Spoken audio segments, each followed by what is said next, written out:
Wivu ni adui mkubwa kwa ujenzi wa taifa, kwani ndicho kiini hasa kisababisha chonja.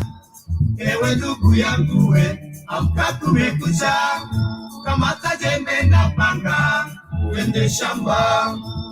Hata wewe mwanangu, amka kumekucha, kwani hizi ndizo saa za kwenda shule.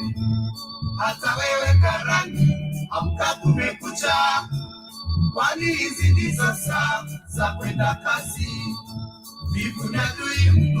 Kwa ujenzi wa taifa, that is Maroon Commandos with Amka Kumekucha. And this is the Black Hot Fire Radio, the media of the 21st century. Amka Kumekucha. So this song translated is talking about wake up and go work. Amka Kumekucha literally means it's the day has, it's already daybreak. Wake up and go work. Amka kumekucha, kamata jembe na panga uende shamba. That is why today we are going to be talking about work and Africans who try to go and find work elsewhere. Amka kumekucha, kwani hizi ndizo saa. Hata wewe karani, amka kumekucha, kwani hizi ndizo saa za kwenda kazi.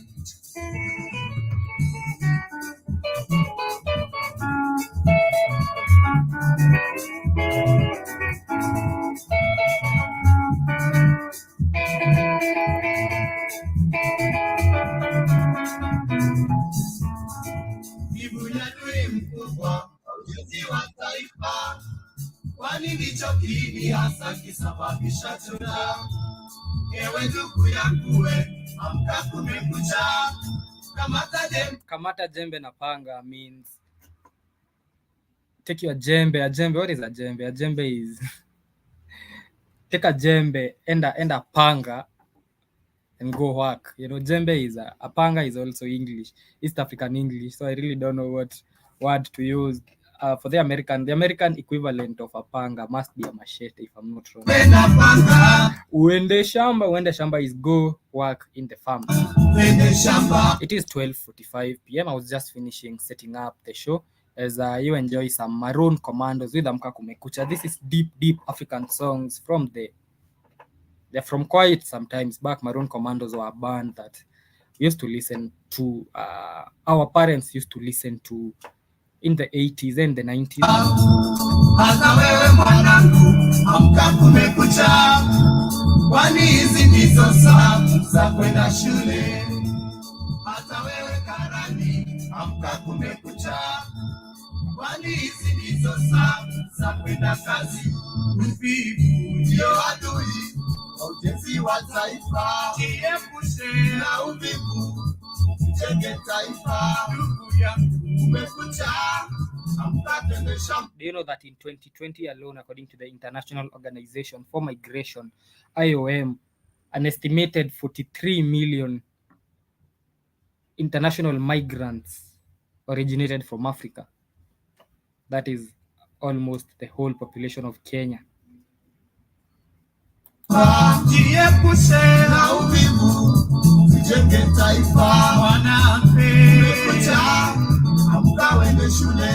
Elimu ndio msingi wa maendeleo.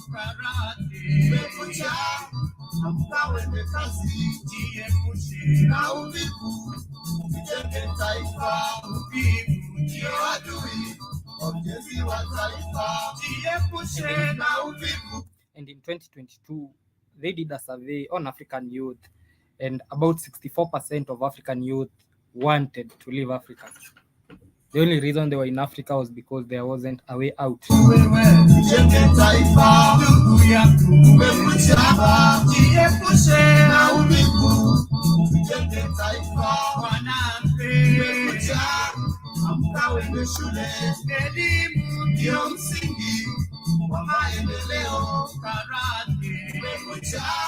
Amka wende kazi, jiepushe na uvivu, tujenge taifa.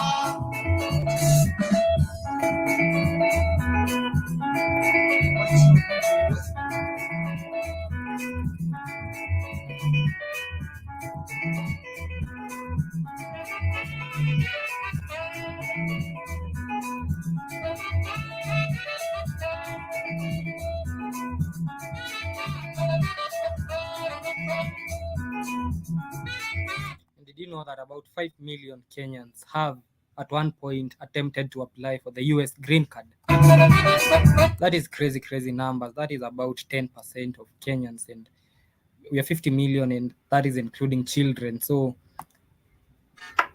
for 5 million adults to have attempted applying for the for the US green card at one point or the other is crazy numbers. So I'm just preparing you up for the show as I finish setting up here and there, and as you enjoy some Maroon Commandos with Amka Kumekucha. This is the Black Hot Fire Network on the 11th of May 2024. It is 12:50 p.m. East African time, and you're listening live from Nairobi, Kenya.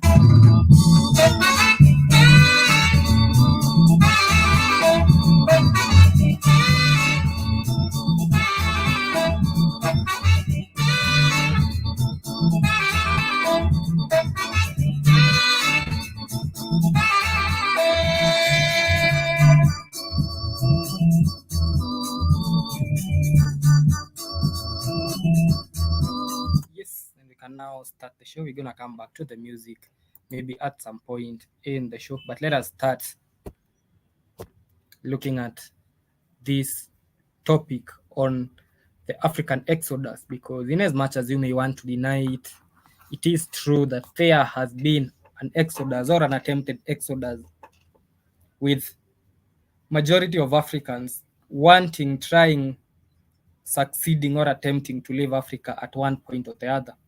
Talking about professionals such as doctors, I'm talking about non-professionals such as the uneducated, I'm talking about everybody. I cited for you a report. Let me read for you a survey that was done in 2022 that showed that 64% of African youth were willing to leave Africa should they get a chance. They wanted to leave Africa. And so we are going to be looking at some of the reasons for this.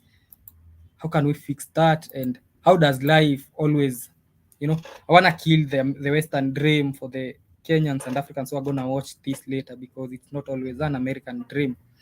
So why do so many people want to leave Africa, and especially the youth? So I told you in 2022, there was a survey that was conducted in Kenya and 14 other African countries, and it showed that 64% of persons aged 18 to 24 were thinking of moving to another country. The survey was titled African Youth Survey and was commissioned by the Ichokowitz Foundation. So the most common reason that they gave during the research, so I'm looking at the report right now, the most common reason they gave was the search for jobs, education opportunities, and the desire to experience something new in that order. So the priority reason that they gave for wanting to leave Africa, because they wanted to leave Africa, 64% is such a big number to be attempting to leave a place. 64% of people do not attempt to leave a place that is good. There must be trouble there, And is it the Igbo in Nigeria have a quote? They say, "Nobody leaves home unless home is the mouth of a snake."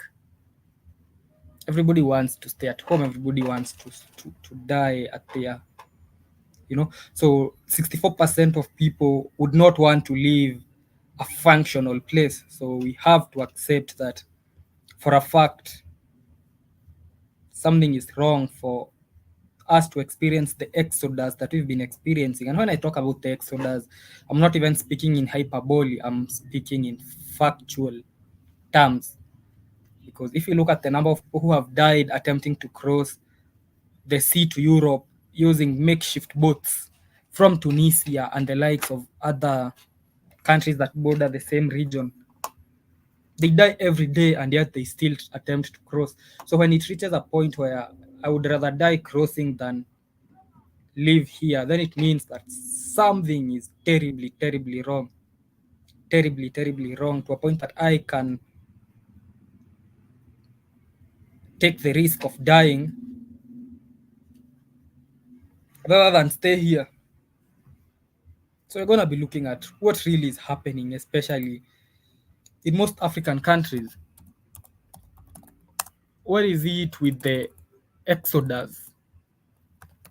Even after seeing the things have happened, we've seen massacres. That is why I'm not even speaking in hyperbole. You might hear me and think I'm talking in hyperbole when I say there is an exodus that is unattempted, a desired, or a happening exodus that I'm trying to look at the numbers of people who have died trying to cross over using makeshift boats so that you can see on boats, so that you can see I'm not even speaking in hyperbole. So far, I don't know how many I've reported so far, but the west coast of Africa, there's the Canary Island.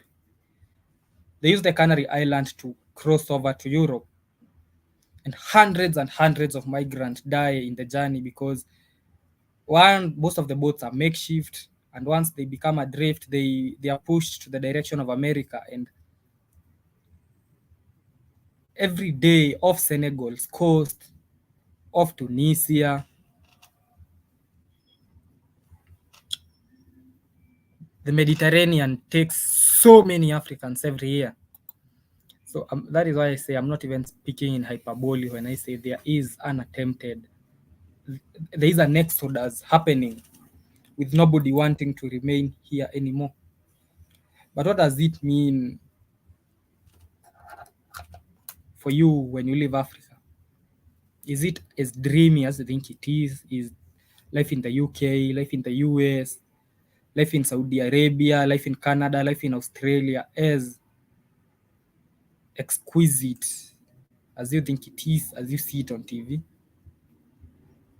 So I'm going to be looking at stories of people who successfully managed to leave Africa and go to the West, go to Saudi Arabia, go to the UK, go to Russia, go to Germany. What their expectations, they had expectations as they were leaving Africa. They thought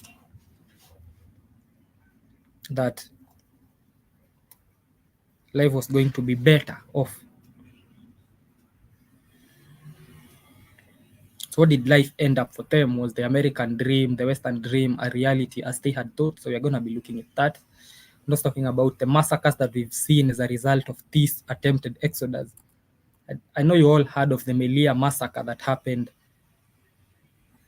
off Morocco as they were headed to Spain on the border of Melilla, where hundreds and hundreds of Africans were killed. They were trampled on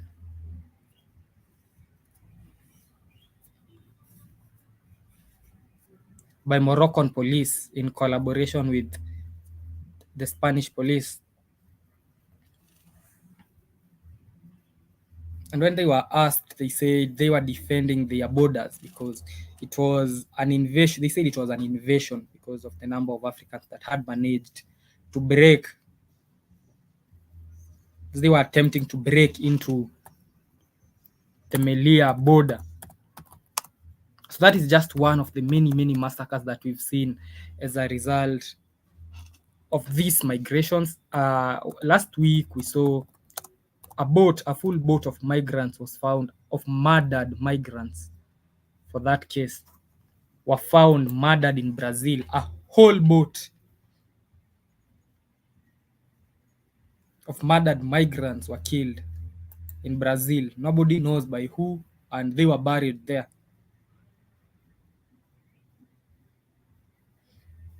So the Melilla incident happened in 2022, 24th June, and so many migrants and asylum seekers were killed after what they call a crowd crash, because they were attempting to jump over the fence at the Melilla border fence during a conflict with Moroccan and Spanish forces.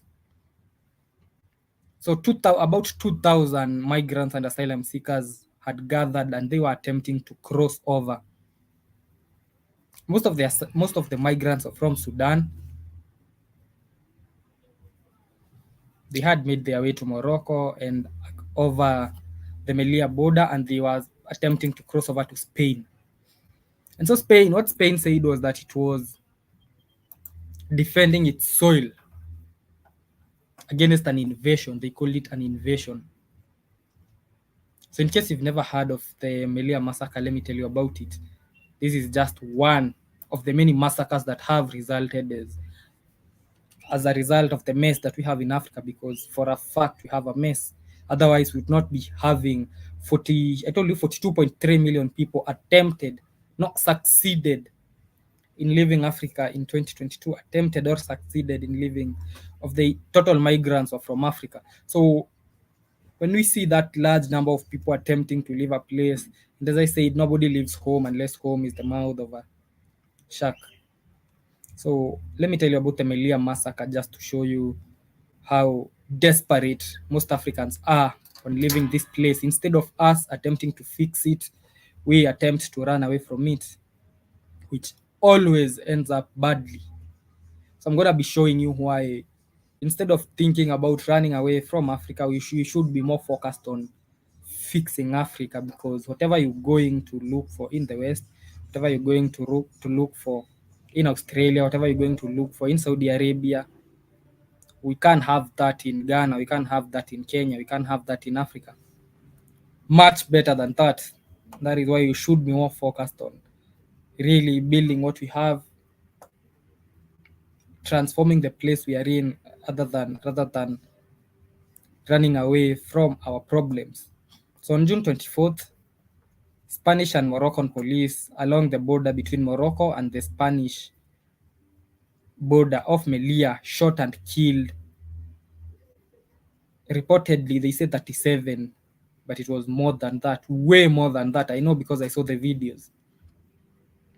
They shot and killed, according to reports, 37 unarmed African migrants. They shot and killed. Some died by bullet wounds, some were stumbled upon, some suffocated from the tear gas that was being lobbed onto them. So you fall down, you are injured, and you suffocate from tear gas. Those were African people, 2,000 of them, 2,000 Africans, mainly from Sudan, sought to reach Melilla, of course, in pursuit of a better life. But what resulted was a bloodshed. The event is actually called the Slaughter of Melilla, because it was a slaughter. For them to even accept that they shot and killed on the spot 37 unarmed African migrants, unarmed, and they injured more than 200. That is, so many others were stumbled upon, so many others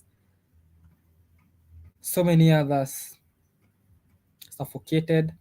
So Melilla is a border, a crossing place where many African migrants seeking to reach Europe use. It's an 8-kilometer long barrier. It was built in the 1990s to curb illicit trade, and it has a 6-meter tall wall, which is the primary obstacle for thousands of migrants from sub-Saharan Africa hoping to reach Europe. So they had to build that 6-meter wall to curb the thousands of migrants who were attempting to reach Europe. And on that day, those African migrants scaled the 6-meter wall. So they were scaling the 6-meter wall, and as they were falling on the other side, they were getting shot.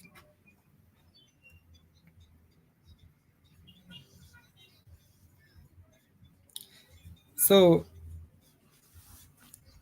the incident that I was telling you about happened on June 24th.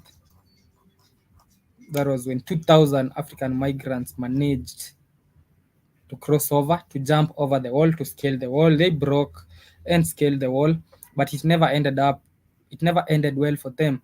Why? Because one of the people who really orchestrated this massacre or responsible for the murder, because it is grosser murder of the migrants, were the Moroccan police. Fellow, don't want to say fellow Africans, but the Moroccan police were the ones who were involved in majority of the killings, and they were hailed by the Spanish police. What they said was protecting their border. And so on the video, I was looking at the video that was fixed, that was posted on the same, and I was looking at the comments. I was looking at the comments under the video that was posted on the Melia massacre. Let me share the comments with you so that we read the comments, and you see, even after the murder, what people thought about the murder. So I want us to look at the comments first before we even look at the video, on what people thought about the massacre, the Melia massacre. So let us just look at the comments before we see the video. There's one that says, these African countries should fix their own problems and build their countries. This is after the murder. Nobody was sympathizing with the people who were murdered, the unarmed Africans who were killed. And that is why this gentleman right here is replying to that comment, asking, after you stole our resources,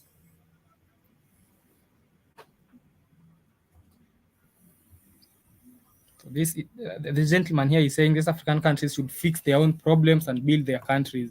Somebody is asking them, how are we going to do that after you stole all our resources? Which is a good question.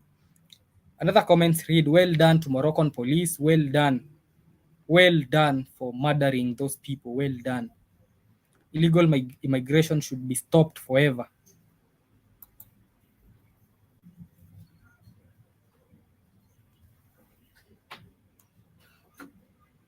Let me look at the replies to that.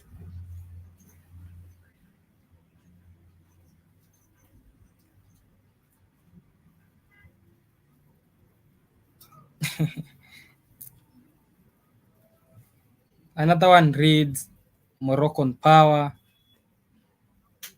Another one says, any European that sees this will applaud the police for doing their job. They are not needed or wanted in Europe. I said this show, I'm trying to tell you that your American dream is just but a mirage. Look at this comment right here. It's going to tell you what you need to know. Any European that sees this will applaud the police for doing their job, for murdering those people. They murdered so many people. They report 37, but if you see the video, you'll know that they did not murder 37. They murdered more than 37 people. And this comment here says it was 10 months ago, by the way. Don't think I'm talking about things that happened a long time ago. And there it's saying they are not needed or wanted in Europe. They means you, the African person watching right now. You are not needed or wanted in Europe.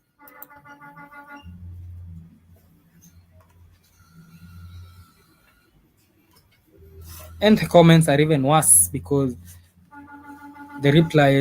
one replies, maybe not wanted, but as for need, it's questionable. Europe has a low birth rate. Without immigrants, it will be harder to find workers. There will be problems with social security systems. That is how they think about you. That is what they think of you. They're saying it's true you are not wanted, but you are needed, because Europe has a low birth rate, and without you, it will be harder to find workers.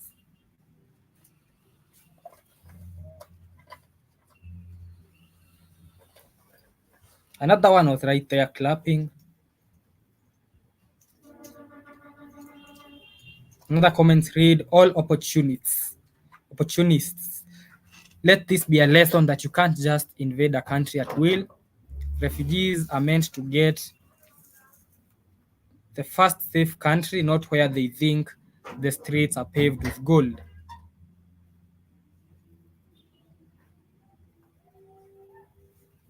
One at least said, poor people, that is so sad. They look so hungry, they need food.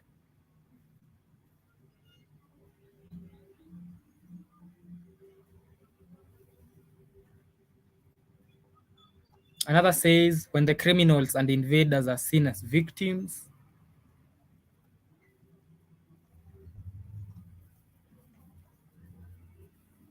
Another one says, sad if you're black. Saying it's only sad if you're black. So those are comments. I decided to look at the comments first from a video that was posted Leah massacre to see what people thought about the Moroccan police opening fire and shooting and killing and massacring. It's called a massacre for a reason. Massacring unarmed African migrants who are trying to cross over. In as much as what they did maybe was not the right thing, invading, trying to cross over to a foreign soil, opening fire on unarmed civilians, unarmed people is unacceptable, especially when it comes from somebody who claims to be African too. Moroccans claim to be African. They were the ones that opened the fire. They were the ones that were responsible for majority of the massacre. So especially when it comes from people who also claim to be Africans, it's very, very sad. Why I wish you had arrested those people and deported them back to Sudan. In as much as you may not defend them for trying to, don't want to use the word invade, but jump over the Melilla border fence into Spain. I'm sure if it were dogs that had attempted to do that, if it were dogs, they would not have opened fire on them. They would have captured the dogs and sent them back. I'm 100% sure of that. If a group of dogs had managed to jump, a group of 2,000 dogs had jumped over the fence, headed to Spain, they would not have opened fire on them. They would have captured them and sent them back. But they opened fire on these people, unarmed people. Anyway, here's the video of the same. But let me share a copyright disclaimer first before the video, because I don't want them taking down this YouTube channel. They've taken down so many of our YouTube channels.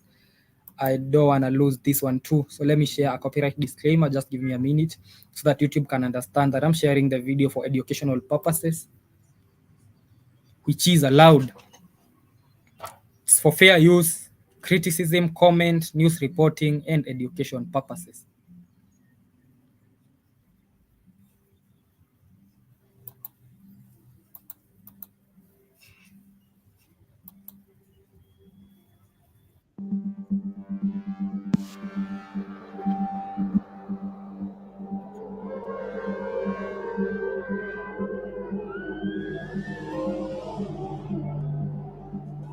On the 24th of June, hundreds of people, most of them refugees from Sudan, tried to cross the border between Morocco and the Spanish exclave of Melilla.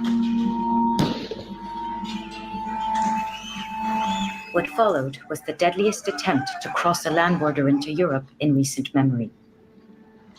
At least 23 people died and 77 are unaccounted for.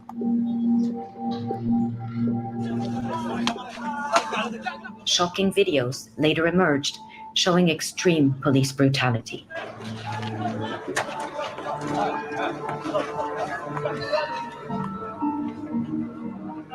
An organization close to the Moroccan government claims that the deaths were caused by a stampede, and Spanish officials say no human rights abuses were committed in Spain. Vuelvo a decir que las fuerzas y cuerpos de seguridad del Estado actuaron con toda la legalidad, proporcionalidad y necesidad, y no hubo ningún muerto en territorio español. 5 months after the events, serious questions remain. How did the tragedy unfold? On whose territory did people die? And have Morocco and Spain told the truth? To answer these, we analyzed all available video evidence, spoke to more than 40 witnesses, including police officers, and matched this material to the detailed model of the border post where the tragedy took place.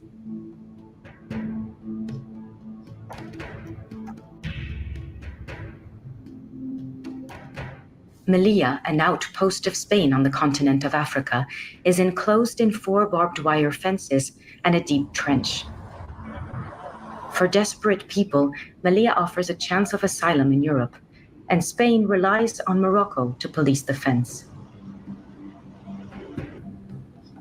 Individuals are easily intercepted, so people gather in groups near the border before attempting to cross. Police try to disperse these groups, who often seek cover on high ground. In the week leading up to June 24th, the police attacks were unusually intense. They came every morning around 7 or 8 a.m. to force us out of the forest. We were seriously injured. Asylum seekers say the Moroccan forces came at them for 4 days in a row. And then they found our food. We have a small rice, small water. They take all these things. And then they start to talk with microphones. They say, you have 24 hours, you have to go past the wall, or you have to back in the city. By the way, nobody will ever convince me that Moroccans are Africans, because the things that these people do. On the morning of the tragedy, hundreds of people walked down the mountain to the border. Usually, the government soldiers would leave space for people to go back to mountains if they failed to cross, but this time it did not happen. When we reached the Barrio border post, we found many soldiers who had not interacted nor blocked us before we reached the fence.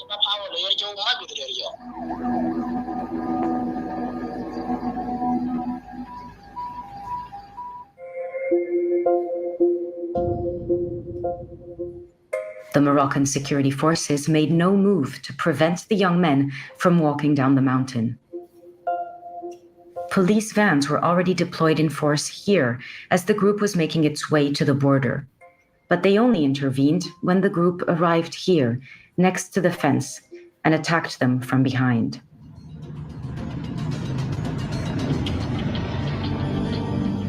That is the part that made me believe 100% that the Moroccans were just after murdering these Africans, because one, they let them pass them so that they can be behind them. And so at that point, the 2,000 African migrants had two options to either, so the Moroccan forces were behind them. Then there was the Melilla wall, the 6-meter wall, the Melilla wall that you're seeing on your screen. And on the other side are the Spanish forces. So you are between people who claim to be fellow Africans. By the way, Moroccans claim to be Africans, which nobody will ever convince me that Moroccans are Africans. The amount of damage, the amount of murders that they have done, the amount of things they've done to the African people, I'll never be convinced that Moroccans are Africans. But anyway, so these people had the Moroccan forces behind them, the wall, then the Spanish forces on the other side. So you had two options: either go back to the Moroccan forces, get clubbed, shot, tear gas to death, try to scale the wall, jump into Spain, get clubbed, shot, and stumbled to death. That was the only option they had. That is why when you hear them, they'll say 67 Africans died, but 80 are unaccounted for. Where do you think the unaccounted for went? The ones who survived just survived. I don't know how they survived, because it wasn't even, they were not even trying to prevent them from crossing. They were just trying to kill them. They wanted to kill them. That was the main objective. The objective was to kill those Sudanese migrants. Most of them are from Sudan. So rather than climb the border fence as happened. Big shout out to Doreen Migale, who's with me, and a big shout out to Kamlesh, who's never ever serious. This guy will never ever be serious. And he's asking me, kwani wako kwa continent gani?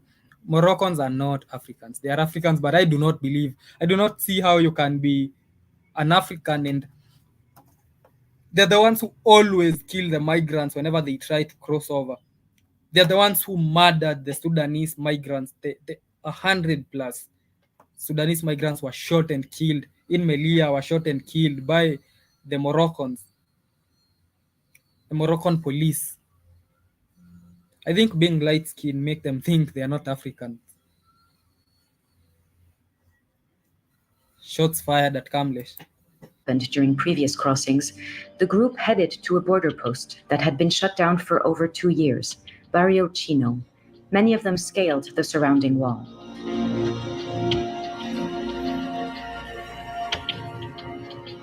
Meanwhile, the police surrounded the border post, closing off all exits. The refugees were now trapped.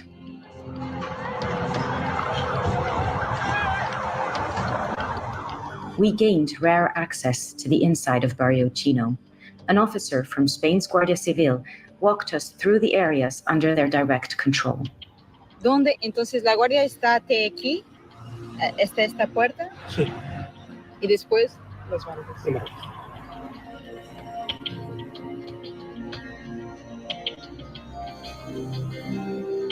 The zone in blue is controlled by Spain, the area in black by Morocco.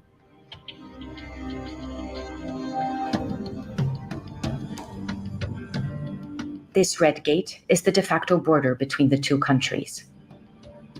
We asked an official at Spain's Interior Ministry to place the border on the model. He sent us this sketch.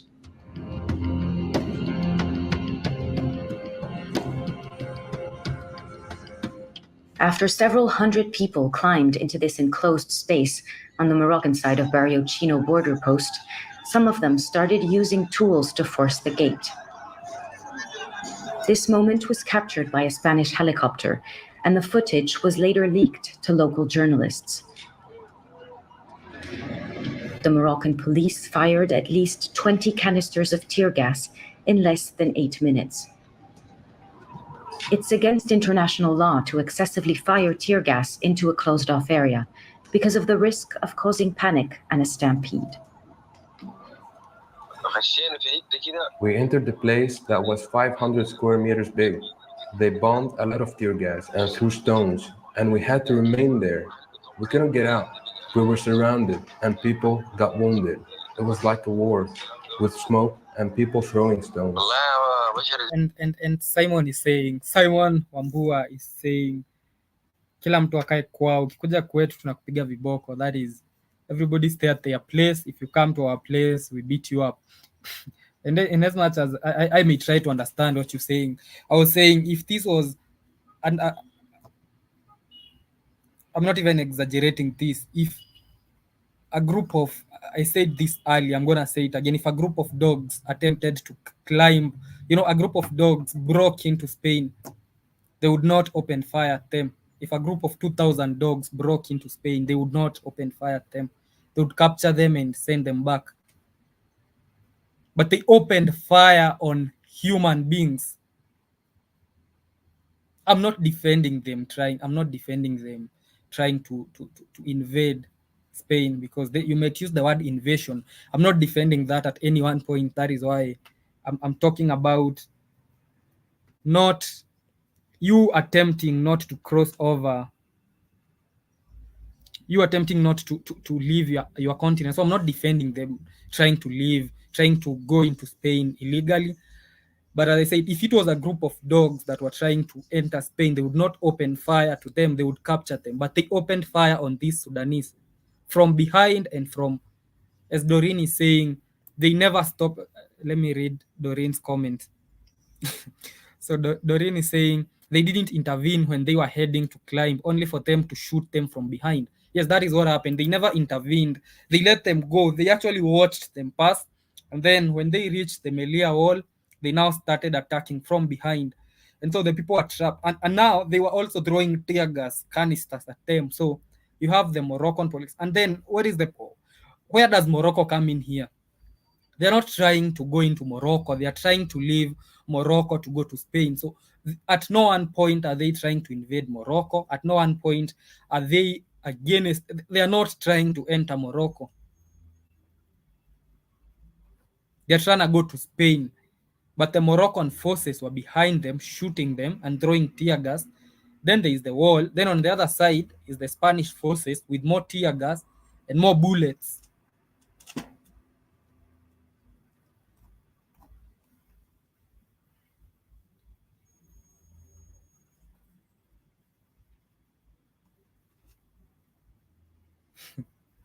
Kamlesh is telling me sijawasha stima, hawanioni.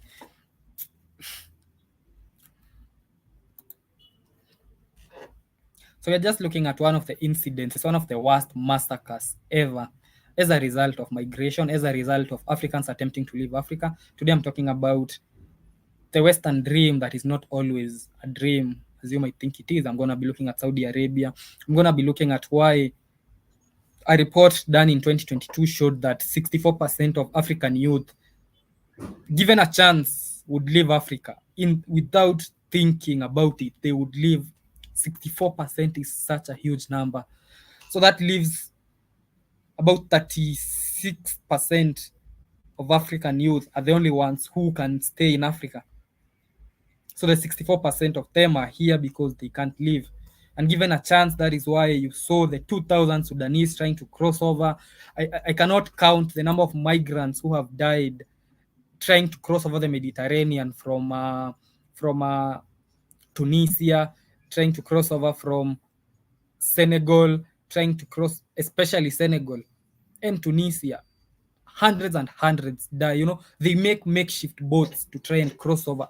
As in, they see it, they think it's better to die trying than to live in Africa. So that should tell you that there's a big problem happening in Africa for one to see, to measure the risk, to weigh the risk, and to choose that I would rather try and die crossing over the Mediterranean on a makeshift boat than live in Tunisia. But anyway, we are going to come back to there. Let us be done with the Melilla massacre, which just shows you. I read for you the comments under this video, and you saw the people. Everybody was speaking like Simon is speaking on the comments. They were saying, I read the comments to you talking about these African countries should fix their own problems, build their countries. You saw another comment saying, well done, Moroccan police, well done. Illegal migration must be stopped forever. So them talking about Moroccan power, talking about any European that sees this will applaud the police for doing their job. They are not needed or wanted in Europe.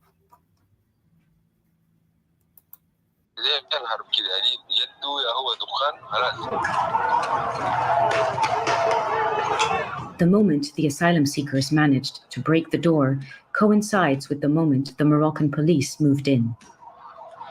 Hundreds of people rushed towards the door. The gate was broken by force. Then the crowd pushed some people to the ground, and this is where people died. Just imagine the conditions. We were breathing tear gas and lacking oxygen. We asked Samir to show us where people were crushed. Hanin was among those people in the front towards the gate. The crowd pushed him and he fell down. Hanin, who was already wounded on his head, fell down while people were stepping on top of him. Within half an hour, he passed away on the Spanish side of the station. He died on the Spanish side.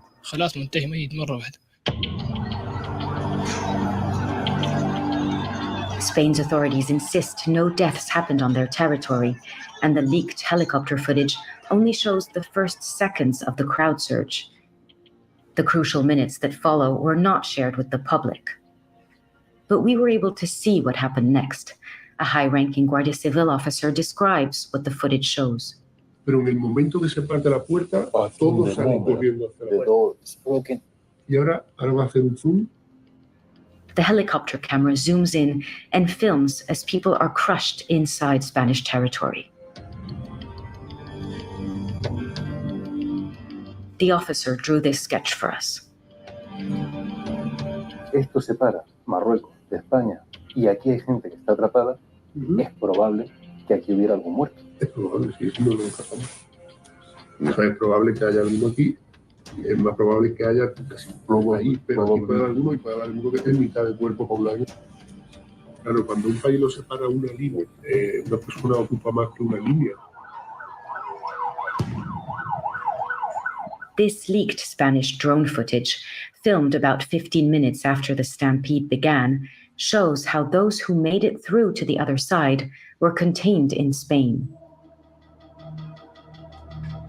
We zoomed into the area behind the border gate, where people were still crushed, and Moroccan officers are seen striking people with batons.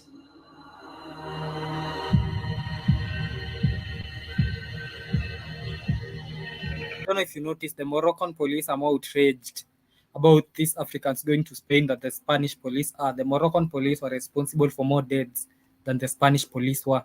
They're the ones using the clubs. Let me just, not defending the Spanish police, but I don't know what the problem is with the Moroccans. I personally have, I can call it personal hatred. It's hatred at this point, especially after I watched this video and after I saw the slavery that happens in Morocco, which we are going to talk about at one point, and why we are having issues like a country like Sahrawi trying to become independent, and everybody. We're going to talk about Sahrawi, by the way. I want you to look at this. This is the Spanish police. They were also responsible for many of the murders, but I want you to look at this. I have, let me just admit, I have personal hatred. And I do not regret saying this for the Moroccans, because of the things they do to Africans, yet they claim to be Africans. This is a clip of the Spanish stampede began. You can see shows how the footage filmed. First, as I said, they were responsible for the murders also, but as you can see in this clip, this is on the Spanish side, so the people have already made it to the Spanish side. These are the ones that were able to jump into the Spanish side. If you look at this clip, the Spanish police are containing them. Containing is the word. About 15 minutes after the stampede began. They are not attacking, they are containing them.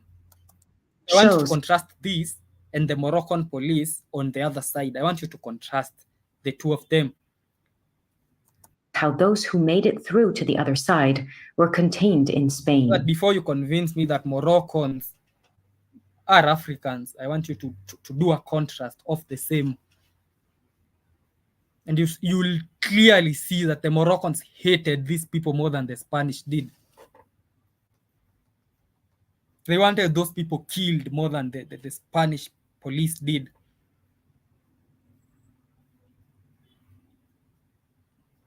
Between mine and the Moroccans is personal hatred from the point that I learned about the Melilla massacre to this day. We zoomed into the area behind the border gate, where people were still crushed, and Moroccan officers are seen striking people with batons. Those are the Moroccan police. Contrast between the two. And you are going to wonder which country is getting invaded. Is it Morocco or is it Spain? Who are you more angry than the people who are getting invaded?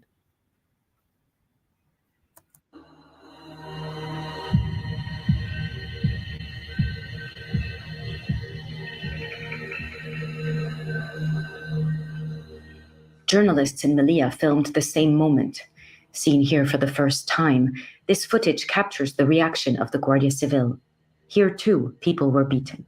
The Spanish police surrounded us and kept spraying. I couldn't see anything. My eyes were tearing. My nose was running. I was losing consciousness. They tied our hands, then opened the gate and took us one by one to the Moroccan side. And a big shout out to Michelle, who's watching, and she's telling me that she has Moroccan family members. My sons have lived in Morocco. No offense, Michelle, and I'm sorry if that was offensive, but the Moroccan people have been responsible for so much destruction of the African people. If you know about Sahrawi, what is happening in Sahrawi, even these people enslave Africans up to this point. The black, that is the way their skin tone is not the same as that of Africans. And so I was looking at even the reason why there is a country, Sahrawi is trying to break away, the Democratic Republic of Sahrawi is trying to break away from Morocco. And if you started talking about the slavery that happens in Morocco, those slavery that is based on the skin tone, because those people have a lighter tone, those people look like Kamlesh. So the slavery that has happened, they enslave the black, the ones with a darker tone. That is why Sahrawi has been attempting to break away. And if we started talking about the slavery in Morocco, it's worse than the one in the West, because they enslave them, literally enslave them, They enslave the black people. And if you look at the video, Michelle, you're also going to see that the Moroccans were responsible for majority of the deaths that happened. The Moroccan forces were responsible for majority, in as much as many people also died on the Spanish side. The Spanish police were also responsible for the murders, but majority of the murders, majority of the crimes were done by the Moroccan police, who claimed to be Africans. They were the ones that were shooting from behind. How cowardly is it to shoot your fellow Africans from behind? You let them go. When they reach at the wall, you start attacking them from behind. You start shooting them from behind. And you claim they are your fellow Africans. Side.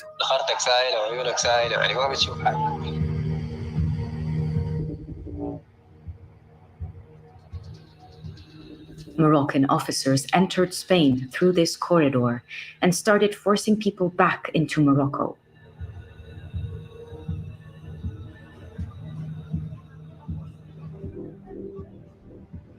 This is what's known as a pushback, summary deportations where people are denied the right to apply for asylum. This is illegal if a person faces the risk of being mistreated on the other side of the border. 470 people were pushed back into Morocco on June 24th. The Spanish officers say they were focused on cordoning off people outside and did not take part in any of the policing inside the border post, be it during the crush or in its aftermath. The Moroccans took control and cleared both the Spanish and the Moroccan side of Barrio Chino. The videos showing this are especially shocking and challenge much of Spain's account of what happened that day.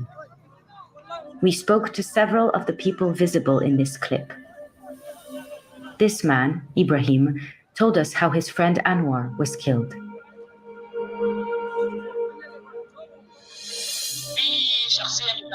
You may have seen Anwar in a video. He was killed just before my eyes. There was a heavy gas bombing that suffocated many people. Then a Moroccan soldier knocked him on the back of his head, and even though he couldn't breathe, another soldier was jumping on his chest with his boots. When they realized he was dead, they gathered all the garbage and covered him.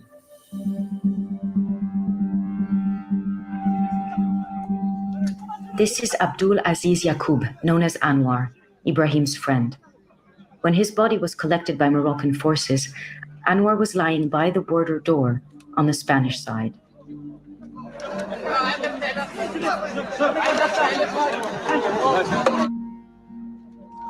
Others appear unconscious or dead, also in Spain. Moroccan forces are seen dragging a body back into their territory.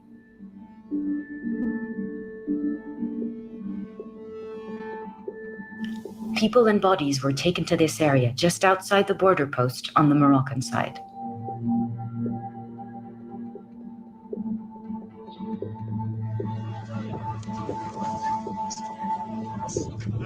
Here they were left for hours with their hands tied behind their backs, some of them visibly wounded.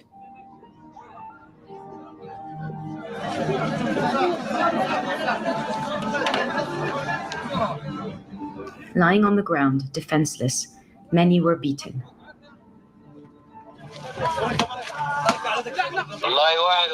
There's a thin line between there's a line between hatred and trying to kill somebody and trying to defend a border. There's a line. You can clearly see there's a line between defending your border from invasion and hatred and trying to kill.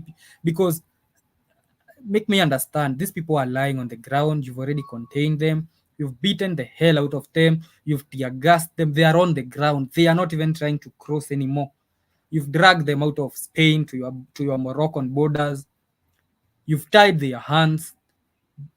You've outnumbered them. They are not posing any risk at the moment. They are not posing any risk. They are helpless and lying on the ground. But you heard the gentleman talk about how his friend was killed at this point, beaten, stumbled on the head and on the chest, and tear gas, some suffocated from tear gas. That is why I'm saying it wasn't even about containing, it wasn't about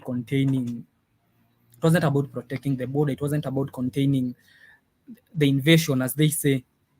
It wasn't about that. You can clearly see the line. You can see when it went from it being a containment of the border to pure venom hatred, pure hatred. Because right there you can see a Moroccan soldier stepping on that gentleman right there who doesn't have a shirt on, who's sleeping with his head on the ground. He's lying on his stomach. Why are you still treading on his head? It was no longer about containing the border. It was about pure venom, pure hatred for these people, for the Sudanese migrants, because there's no other explanation for these disturbing clips. And I'm sorry if the content is a bit disturbing. It is not a bit disturbing. It is very disturbing to even look at these videos.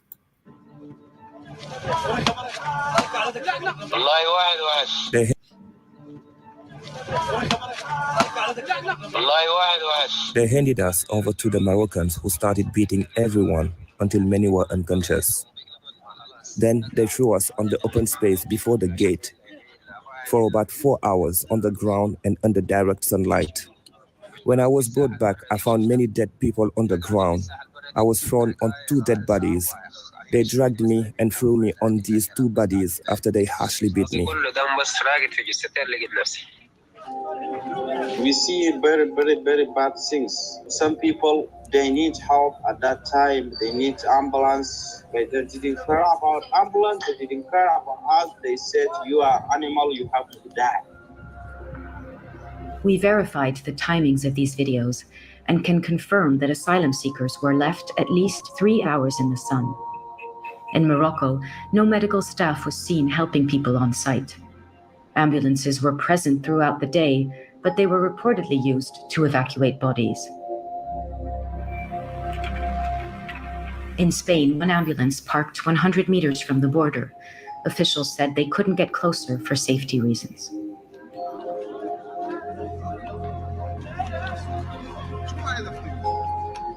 It's impossible to determine how people died without an independent autopsy. But we do know that a large amount of tear gas was used in a closed-off area, that people were repeatedly beaten, and that after the deadly crush, asylum seekers were left for hours with no medical assistance. While Spanish authorities insist security forces acted legally and say only Moroccan leaders should have to answer to allegations of human rights abuses, not only were people crushed on Spanish territory, but their forces also pushed nearly 500 people back into danger. And the leaked helicopter and drone footage shows how closely Spanish forces were watching Moroccan operations. They knew what was happening on the other side. I will make both the Moroccans and the Spanish responsible for the crime, because the immigrants were assaulted by both of them. There were some people who were beaten in the Spanish territory and lost their life after they were brought back to the Moroccan side. Hundreds of survivors were herded by Moroccan forces onto at least 8 buses. They were transported to remote areas of Morocco. At least one person reportedly died during a bus journey. While the official death toll from Morocco stands at 23, the families of 77 people who took part in the attempted crossing are still searching for loved ones.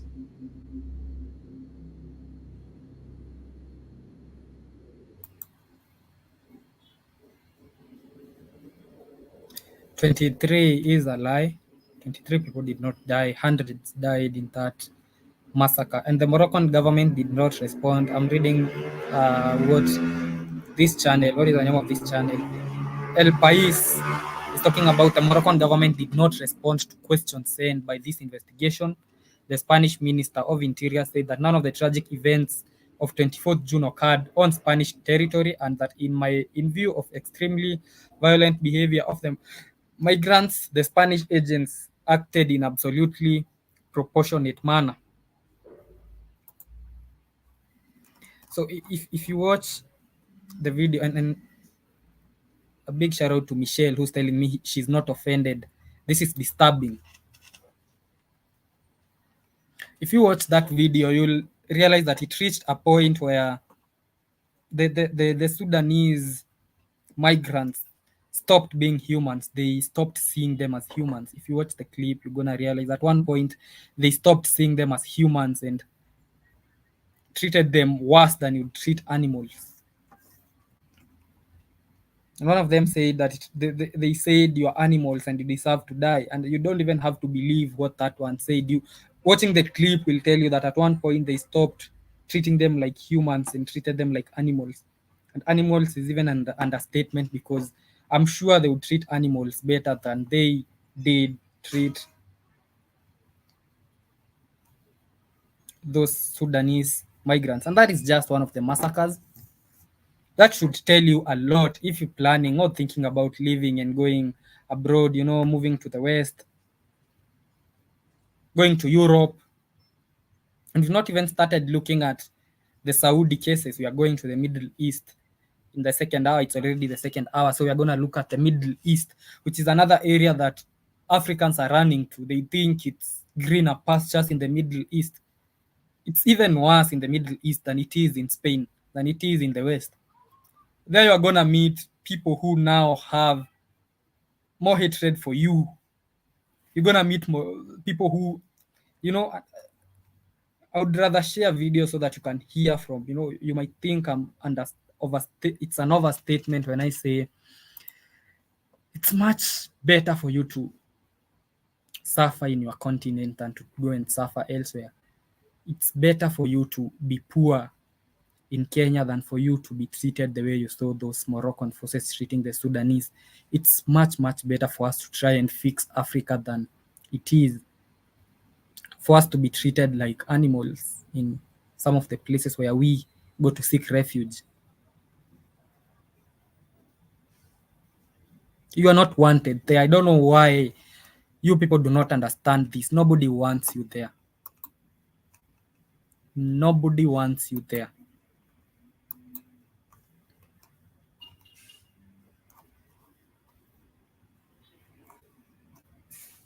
As those ones were being murdered, other die by other means. About 1,400 people died in 2023 as they were trying to cross the Mediterranean from Tunisia and Senegal. So those ones also now use a different method where they make makeshift. I was talking about this earlier. They make makeshift boats. They make boats from woods, and they try to cross over from Tunisia and the Senegalese border over to Europe.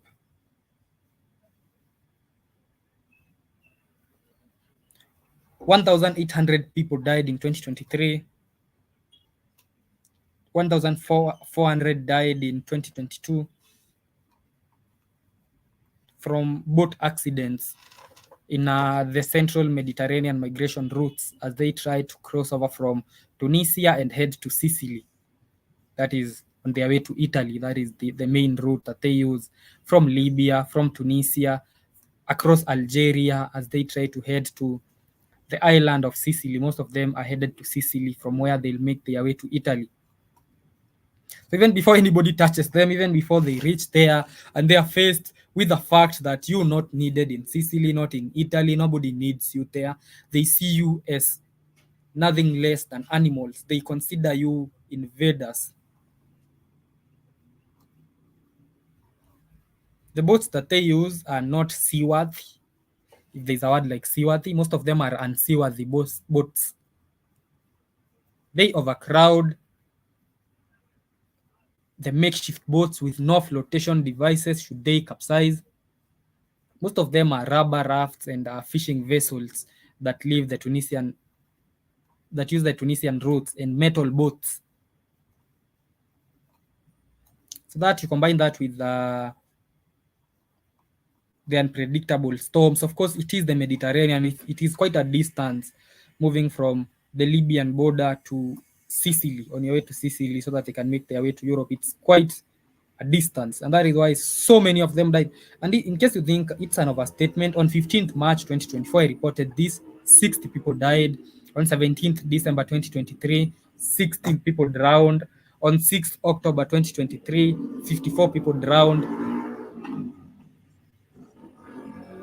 So the latest case was the one that I reported last month of 60 migrants who died in the Mediterranean. They drowned. They all drowned because, I've forgotten, there is another one that 100 children died also, trying to run away from Africa in this exodus that everybody's thinking about. Life in the West is better. So in as much as life is hard, we do admit that life is really hard in Africa. No jobs, no opportunities, because the main reason, as I told you, even from the report, even from the survey that was done, I was citing a survey that was done in Africa, in Kenya and 14 other African countries, that showed that 64% of persons aged 18 to 24 thinking of moving to another country in search of jobs, education, and opportunities, and the desire to experience something new. The desire to experience something new is not even a factor, trust me. It's mostly because of jobs, education, and opportunities. It's not even about education as much as it is about opportunities and jobs. So you study, you're done with school, you can't find a job. You are 18 to 24 years, you're 24, you're still young. You want to build your life, you want to build a foundation. You're sure you're not going to find a job in Kenya, you're not going to find a job in Ghana, you're not going to find a job in Tunisia. And so you attempt to cross over to Europe in the search for greener pastures. So it's majorly a problem of opportunities. And I will once again say, as the Igbo say, nobody leaves home unless home is the mouth of a shark. So if we really had better opportunities in Africa, if people felt like they could capitalize, there was something to look forward to in Africa, then would not have had those 2,000 people go through what they went through in Melia, would not be having those number of people who get killed every day in the Middle East, in Saudi Arabia, Qatar, Dubai, Lebanon, Israel. Why would I need to leave Africa when there's something that I can look forward to? So it all goes down to a problem of years and years and years of injustices, years and years of robbery, years and years of looting Africa dry. And the remainder that remains is also looted dry by your fellow Africans. So they come, they loot, whatever remains is also looted by the African politicians. That is why what we have in Africa is billion-dollar politicians. You can't name me a single African politician who's not a billionaire. The billion-dollar politicians, what we have in this continent is billion-dollar politicians. Doesn't matter whatever he does. So it's what we're seeing is the bleeding of a wound that has been getting inflicted for years and years, you know. It has just reached a point where it's no longer, and this is a crisis, in as much as you may not want to accept it. It's a crisis in the making that is happening. The Melia massacre was in 2021, 2022. The majority of these accidents that we've been seeing in the Mediterranean have happened between 2020 and now, especially after COVID.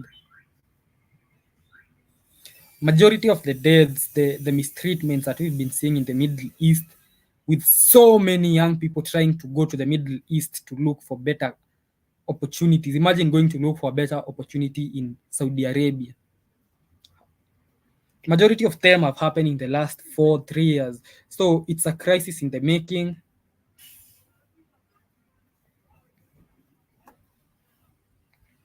These are the same people we are expecting to help the continent to revolutionize, you know, to bring a revolution in this continent. They're the ones who you had 18 to 24, 64% of people aged 18 to 24 want to leave Africa. These are the most energetic, athletic, proactive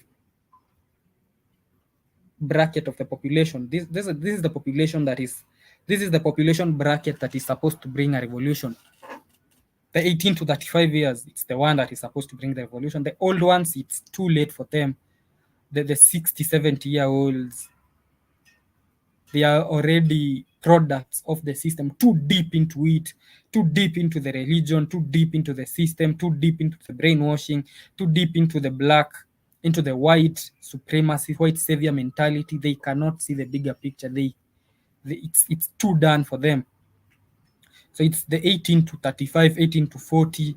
That is why if you look at the Sahel Alliance countries, the Mali, the Burkina Faso, it's the 35-year-olds, the 37-year-olds, the 40-year-olds who are leading the revolution.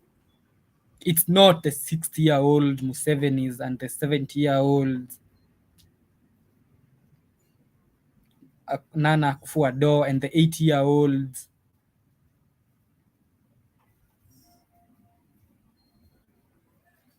that are leading the revolution. So when majority of the the proactive bracket of the population is the one that is striving to leave the continent, then that is not a good thing, because who then is going to rescue? Who then is going to bring the revolution that we always talk about? We need a revolution. Who's going to bring the revolution when you all want to leave?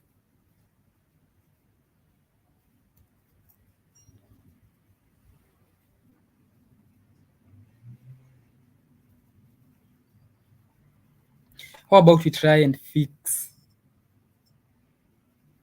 what would be the richest continent in the world, in as much as it has been looted and looted dry, and it still gets looted every day. But how about we try and savor what is remaining, because there's still so much to live for and to savor and to save in Africa.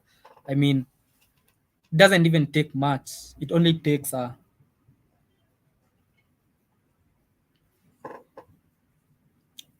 population that wants to see change. You saw that in Senegal. You saw what happened when the president tried to remain in power up to December. Macky Sall attempted to remain in power up to December. You saw what happened. The people said no, he shut down the internet. They still said you can shut down the internet, but you're not extending your term in office. They killed so many people, they arrested many people, but the people won, because the people always win. If the people unite, they always win.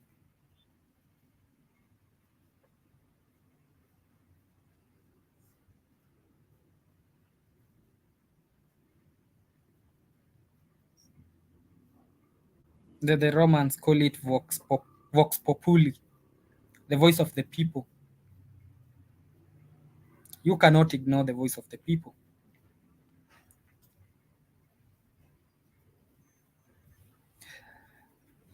And you might think, watching from that video, you can tell most of the people are not the skilled labor. It was not the skilled labor, the skilled bracket of the labor force that was trying to leave, to cross over Melia. It was majorly people who are uneducated, people who would just do any jobs. Don't think that those are the only ones who want to leave Africa. The brain draining that has been happening in Africa is crazy. The number of doctors, engineers, professionals, bankers, accountants leaving Africa the number of nurses headed to Australia is crazy. I saw a university in Kenya that had adjusted its curriculum to align with the Australian. It's a university in Thika. If you're watching from Kenya, it had aligned its curriculum to align with the Australian curriculum, so that they can directly export their nurses to Australia. We do not have enough nurses, that's for a fact. We do not have enough medical practitioners. But then, even as a nurse, I would not blame you for leaving Africa to go to Australia. You've put so many years into your profession, you've put so much work into your studies. You are top profession who would help so many Africans deal with some of the medical crises that we have. The people in Niger dying of meningitis, the people in Kenya dying of cholera, the people in Uganda dying of Ebola. I mean, but then you look at the salary, if at all you're gonna get one. that you're being offered in Kenya and you look at the salary that you're being offered in Australia, if you're lucky enough to be offered a salary in Kenya, that is, and you get the hell out, it's not a good idea. You shouldn't be doing that. But then the system failed you from the word go. I told you this story on Thursday about the Middle East crisis that was happening, and we received so many young girls coming back to the country in coffins as they try and go do domestic labor in Saudi Arabia, domestic labor in Qatar, domestic labor in Dubai. They come back in coffins every year. And there was one point where one was being returned in, not in a coffin, but near a coffin. She was saved from the mouth of death. She was almost getting killed. And a Kenyan politician, Mike Sonko, had to fly her back to the country through a lot of efforts. Took even the intervention of the embassy, and she was only rescued because it was a matter of public interest and the people outraged on the internet. And on the same day she was being flown back to the country, other Kenyans were flying out to the same place, and journalists were asking them, why are you flying to Qatar? And yet we just received a person from Qatar who was almost getting killed, and to them they thought it was better to die trying than to, so it is. This is what you're seeing is a result of years and years and years and years of looting, years and years of systems that have been made for oppressive systems.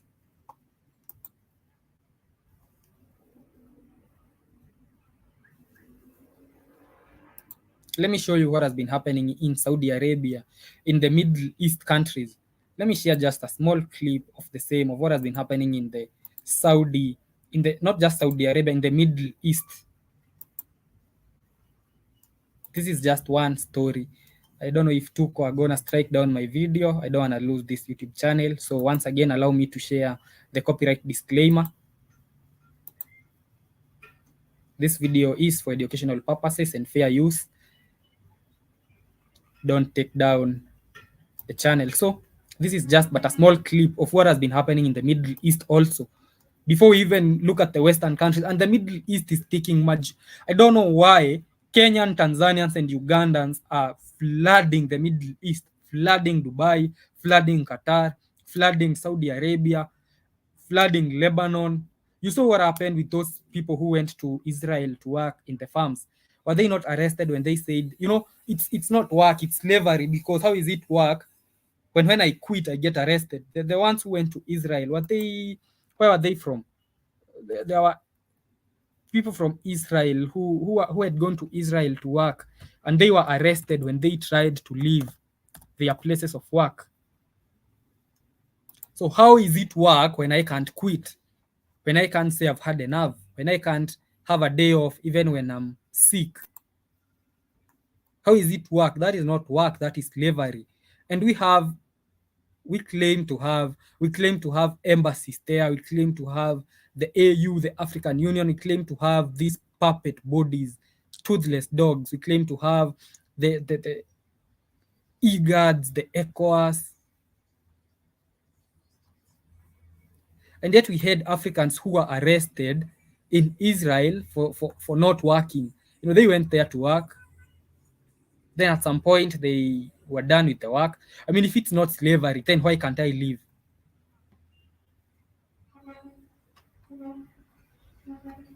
Are we still having slavery in 2024 when we claim to have functional governments?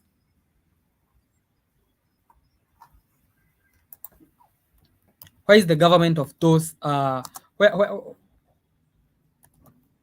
are those governments of those people who have been arrested in Israel for quitting their jobs? Malawians, there were 12 Malawians who were arrested for abandoning farm work. They had workstation designated for them, and then at one point they felt like I'm not doing this work anymore, and they were arrested. Why is the Malawian government? What do you mean we still have slavery happening in 2024 I'm even going out of Africa. I don't want to talk about Morocco. I've talked about enough about Morocco. There's slavery happening in Morocco in 2024.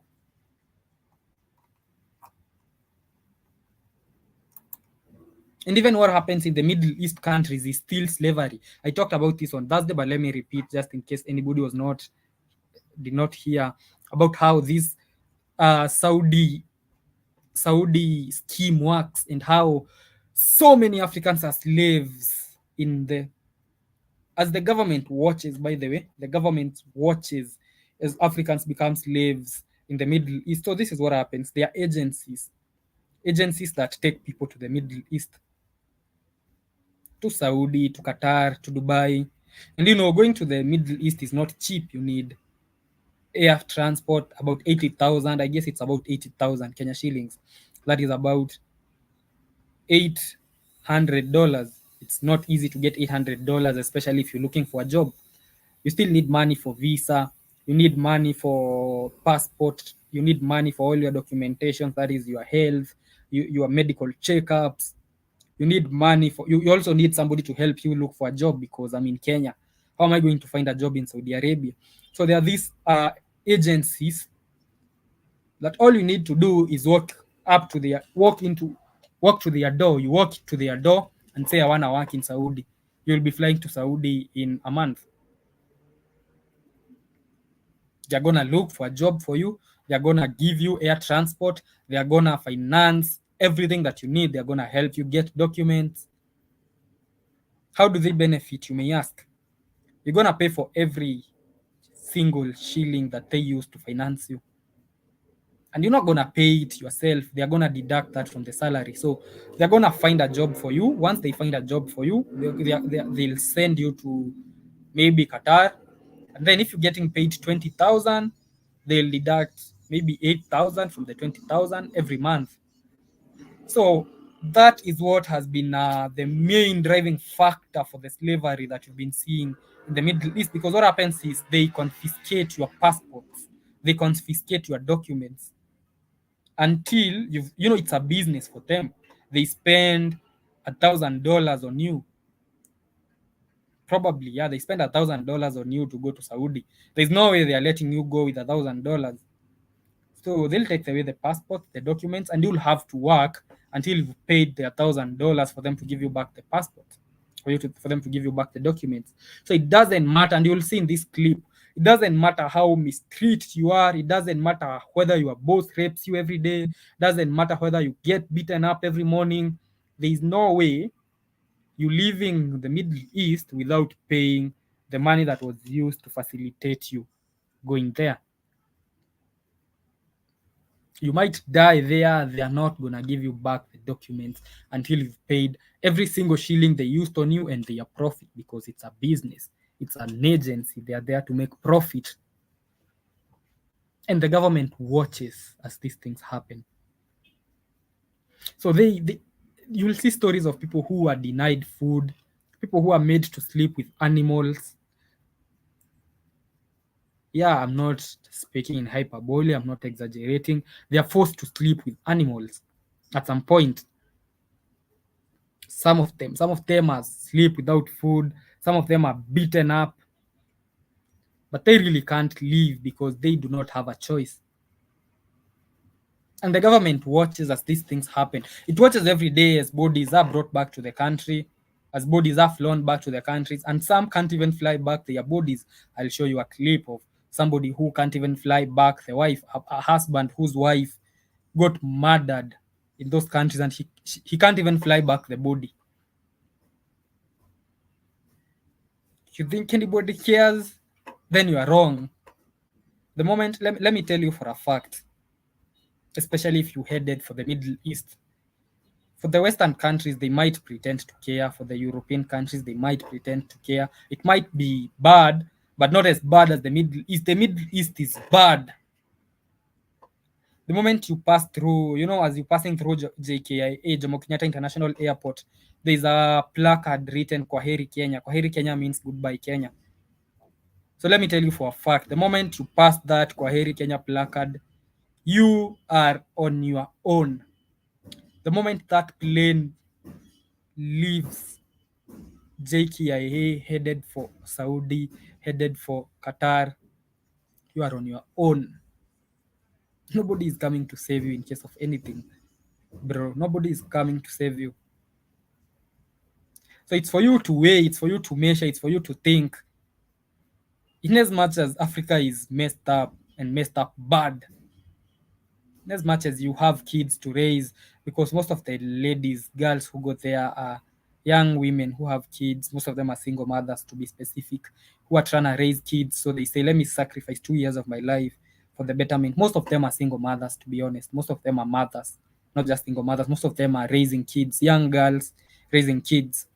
So in as much as you, would it be better for your kid? It's for you to weigh between which one is better, as for your kid to grow up without you, or for you to grow up with your kid in a not so good environment. Personally, I would rather grow up in poverty with my kid rather than not grow up with them.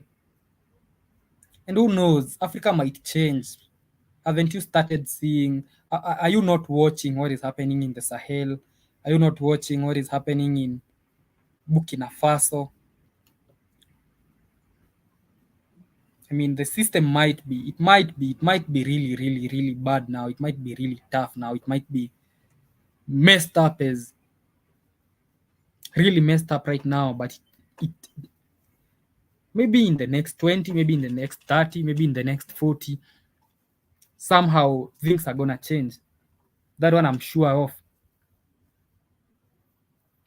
And so here is a story about Saudi.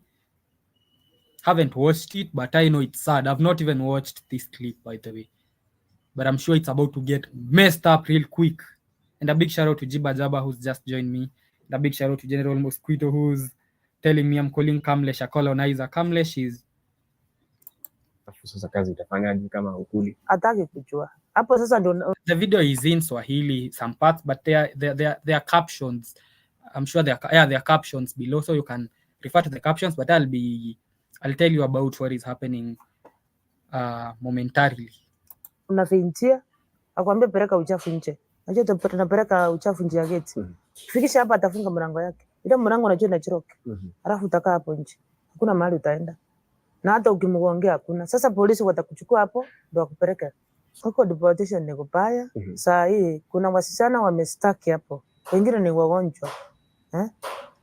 She's talking about let me share. I wanted to share a certain one before this. So she's talking about how so many girls are stuck in Saudi. So many girls are stuck in the Middle East, and they can't live. There is no help for them. They can't be able to live in any way.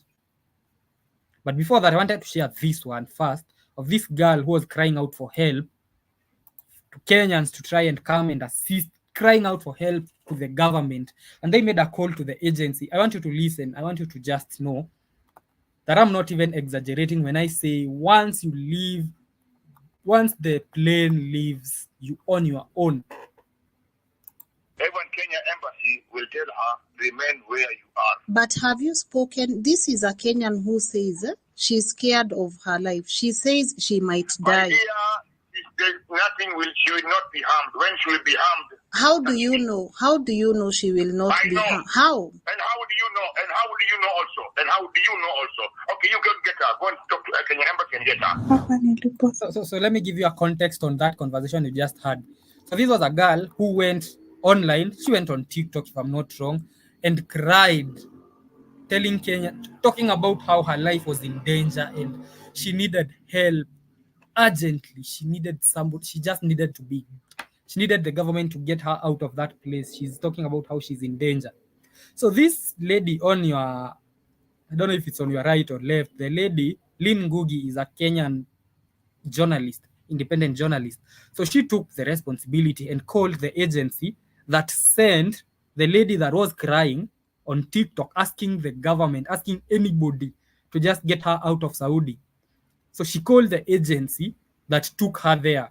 And you heard what the director of the recruiting agency said. She's asking, how do you know she's in danger? And Lynn is saying, she said she's in danger. She said that on the internet. And this gentleman is saying, the agency is telling her, the agency has said everybody should remain where they are. And at the end of the video, he says Why don't you go get her out?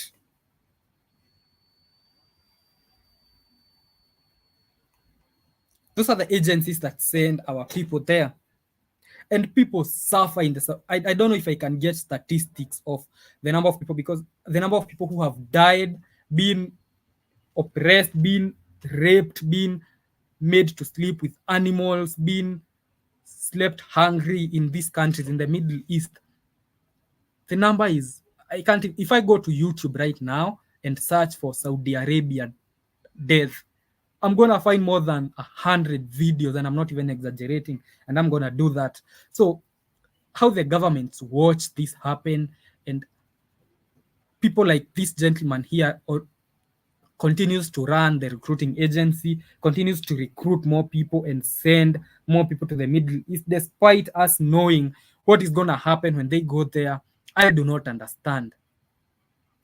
So I was just giving you a little bit of context so that you can understand the phone conversation. So here is the phone conversation again. After the phone conversation will be the girl speaking in Swahili, begging, crying for the government, for anybody to just get her out of Saudi. But the agency that took her there is telling her to remain there. Why? Because she owes the agency money. They finance her to go there, so they are not going to let her. They're not going to lose $1,000 because you're getting mistreated. You know, no. You might die there, but you have to repay the money. And hundreds of girls are trapped there, by the way. Even Kenya embassy will tell her, remain where you are. But have you spoken? This is a Kenyan who says she's scared of her life. She says she might die. Idea is that she will not be harmed. When she will be harmed. How do you know? How do you know she will not be harmed? How? And how do you know? And how do you know also? And how do you know also?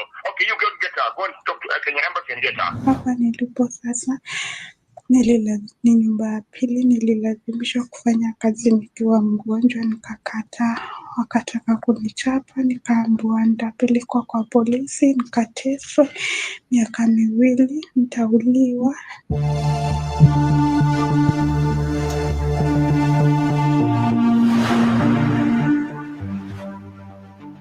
So that was her speaking in Swahili. Let me just say it for those maybe who are listening as they work and they can't be able to read the captions. So she's saying she's crying for people for her to be... she's crying for help. She's asking to be lifted out of the country. She's saying that she was unwell and could not be able to work, but they told her if she does not work, they're going to kill her. So she's working while she's unwell. If she doesn't work, they told her they are going to kill her.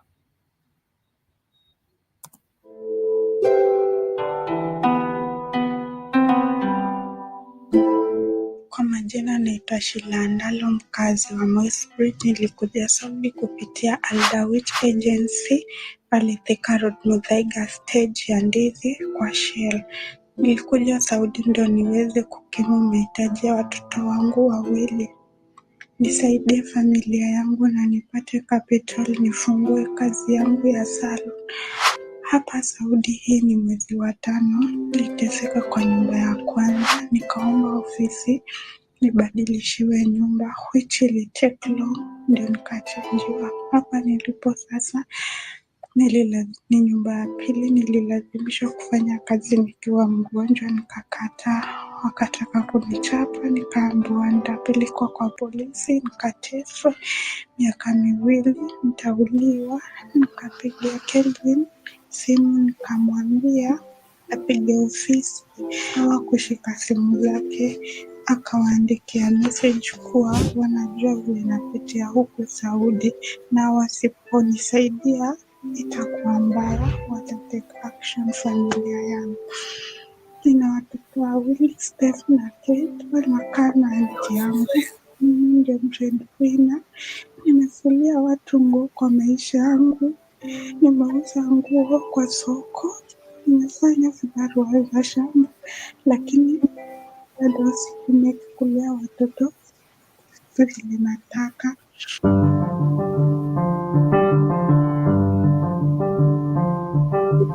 Wetu tuko 7 na life pia si nzuri hivyo. That's why nilikuja Saudi. Hapa nilipo nimeteswa, nikaambiwa nitauawa.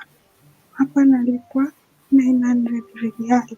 Huko Saudi tunafanya kazi more than 12 hours, wengine hawakuli, wengine hawalali, kazi mingi, wengine wanachapwa, wengine hata wamepotea, hatujui tuanze na wapi kutafuta. Naomba mnisaidie nirudi nyumbani nikae na watoto wangu na familia yangu nikiwa safe, na kama naweza pata njia ya kuweza kupata salamu yangu. There are captions below, but I'll explain maybe for those who are. Captions are too small. Can nobody read that shit? This shit tiny as hell. Can nobody read that shit? So she went to Saudi. I told you most of the people who go to Saudi are young women with kids who are trying. And this woman went to Saudi to look for a job. She was talking about how she has 3 kids and she can't be able to raise them for nothing in Kenya. So she went to Saudi to try and raise the kids. And I was telling you about how there are agencies that finance you to go. All you need to do is go to an office, go to these agencies and say, I want to go to Saudi. You'll be in Saudi in a month. You don't have to have a single shilling. And to go to Saudi costs more than $1,000 because of the transport, the medical certificates, the visas, the airfare. So these people finance. So this is the man who financed her to go to Saudi. They pay for everything. They pay everything for you and they help you look for a job. All you need to do is appear. All they need is your labor. So they finance her to go there. And she's talking about how the person she's working for right now canes her, beats her, does not give her food at times. Is that the guy? Is that the guy right there she's working for? No, this is the guy that financed her to go there. There are agencies in Kenya and in Uganda and in Tanzania that finance people to go to those Middle East countries. Because if somebody was the government, this dude ain't even African. What the fuck is going on with this motherfucker here? See, they know that the African governments are corrupt. They don't give a shit about African people. It's not just it's all Africa wide. This happened in Ghana and Nigeria. They had the same thing going to Abu Dhabi, Dubai, Qatar, Saudi Arabia. Yeah, so the reason the girl was she went on TikTok to beg. The audio was from TikTok. She was begging for the government to just get her out of there. So the reason she did that was there was one. You never talk culturally. Just a minute, Keith. So she was sick. She was unwell, and she told the boss that she can't be able to. She was always caned, by the way. She said that. So she was sick and told the boss that she was unwell and wouldn't be able to work on that specific day. And they told her that if she doesn't work, they are gonna kill her.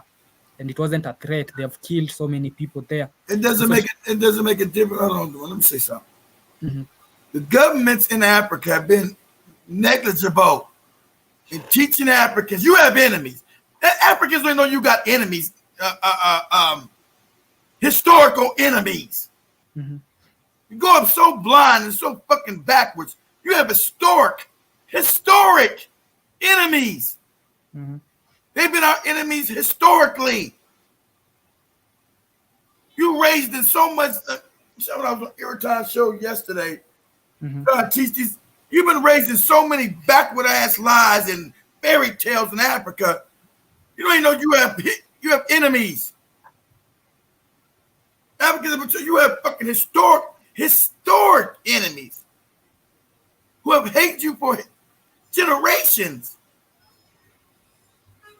And so these no good puppets have made Africa so desperate because they have not decided to break the chains of colonialism. You know, sucking at the dick of white people, they won't do nothing. So the situations in Africa are so desperate that you'll leave your children to try to go get jobs, but you don't even know you're going to the belly of the beast. You have no historical references because you're taught fucking Bible shit in Kenya. I got the Bible, Jesus and the Lord, Lord and the Jesus, or Allah and the Jesus and the Lord. You're not taught no fucking real history about who these people are, what is their relationship towards you. You don't know none of this. So you go there blind. Now, that's what you call going blind. That the historic hate. You don't even know that most Africans know you got open slavery by these no good bastards right now in Africa, in Libya, in Algeria, in Morocco. Modern day slavery. Because none of these leaders, none of these nigger leaders have done nothing about it. Say nothing about it. Hear no evil, say no evil. Arab today in Africa has slavery markets today of black people, African people. None of these puppets have said a goddamn thing about it or done a goddamn.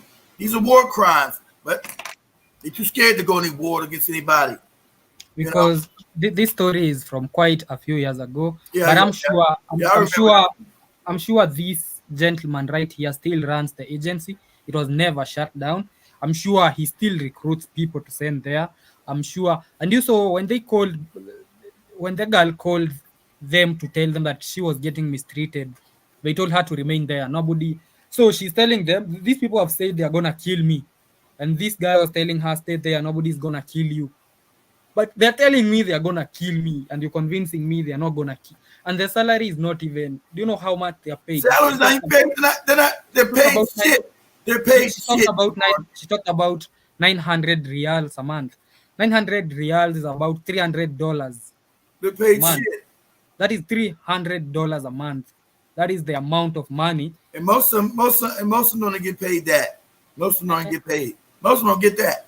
It's all scam. That's why I said we got that. Remember, was that Uhuru? Before he left, said we got to tell them they got to get a certain amount before we let them go. They're not paying none of that. You don't pay. They don't hardly pay even that.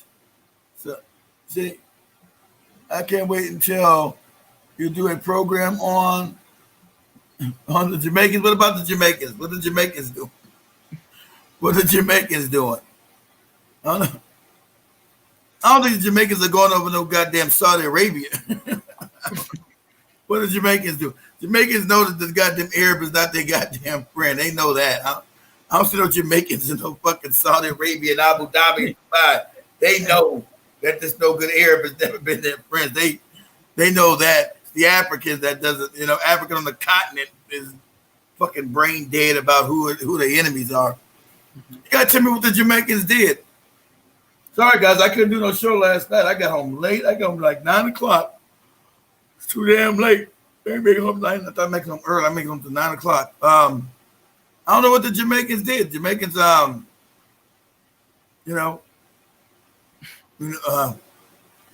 shit. I don't think a lot of Jamaicans are jumping on no planes to go over no damn Dubai and Abu Dhabi. You look at all these cases, Keith. You look at the Melilla massacre. You look at the people who die every day trying to cross over Tunisia. You look at the East Africans in Saudi. You look at the people who try. It's all, they're all looking for one thing. They're looking for opportunities. That is the thing they lack. An opportunity or at least a dream of one. Knowing that. That's what they lack. Now hates them all. Guess what? New York hates them all now because they're mostly coons. As I told you, most Jamaicans are coons. Mm-hmm. So I don't know why they hate them all. They Jamaicans are so I can't really call them Jamaicans. They're just Africans who were taken to Jamaica. There's no such thing as a Jamaican. I told you, there's no such thing. You're an African taken from goddamn Africa and put on an island. You don't become a Jamaican. That's they made that name up on that island. You're just an African, grew up on a fucking island, for the last 400 years. Shit. That's why there's only 3 million of them motherfuckers, because it's a small island that they took them African Negroes from Nigeria, Ghana, Congo, all the places, Mali, and shipped them niggas over to damn Jamaica. But most of them, their behavior towards other Africans is deplorable. I told you that. I told you guys that when I was in New York, I had to tell them, motherfucker, you an immigrant here.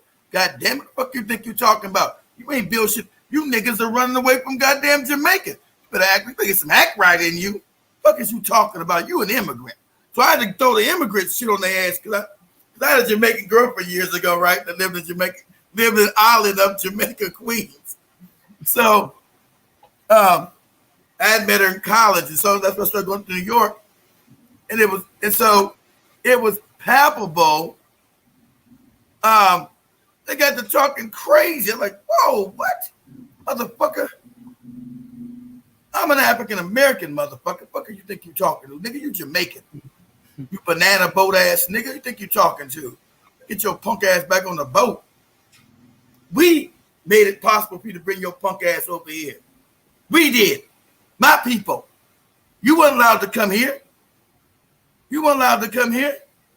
And Michelle is saying, Michelle is talking about how they were rude and openly hostile to him at the airport. But anyway, we are going to talk about Jamaicans on another day. They do. Let us talk about Africans today and the exodus that has been happening as they try to leave Africa for greener. What's the guy said? We not what? Hamitic. What are you talking about, Hamitic? Man, that's Bible bullshit. Shut the fuck up with this Bible. We're not Hamitic. Moron, nobody's Hamitic.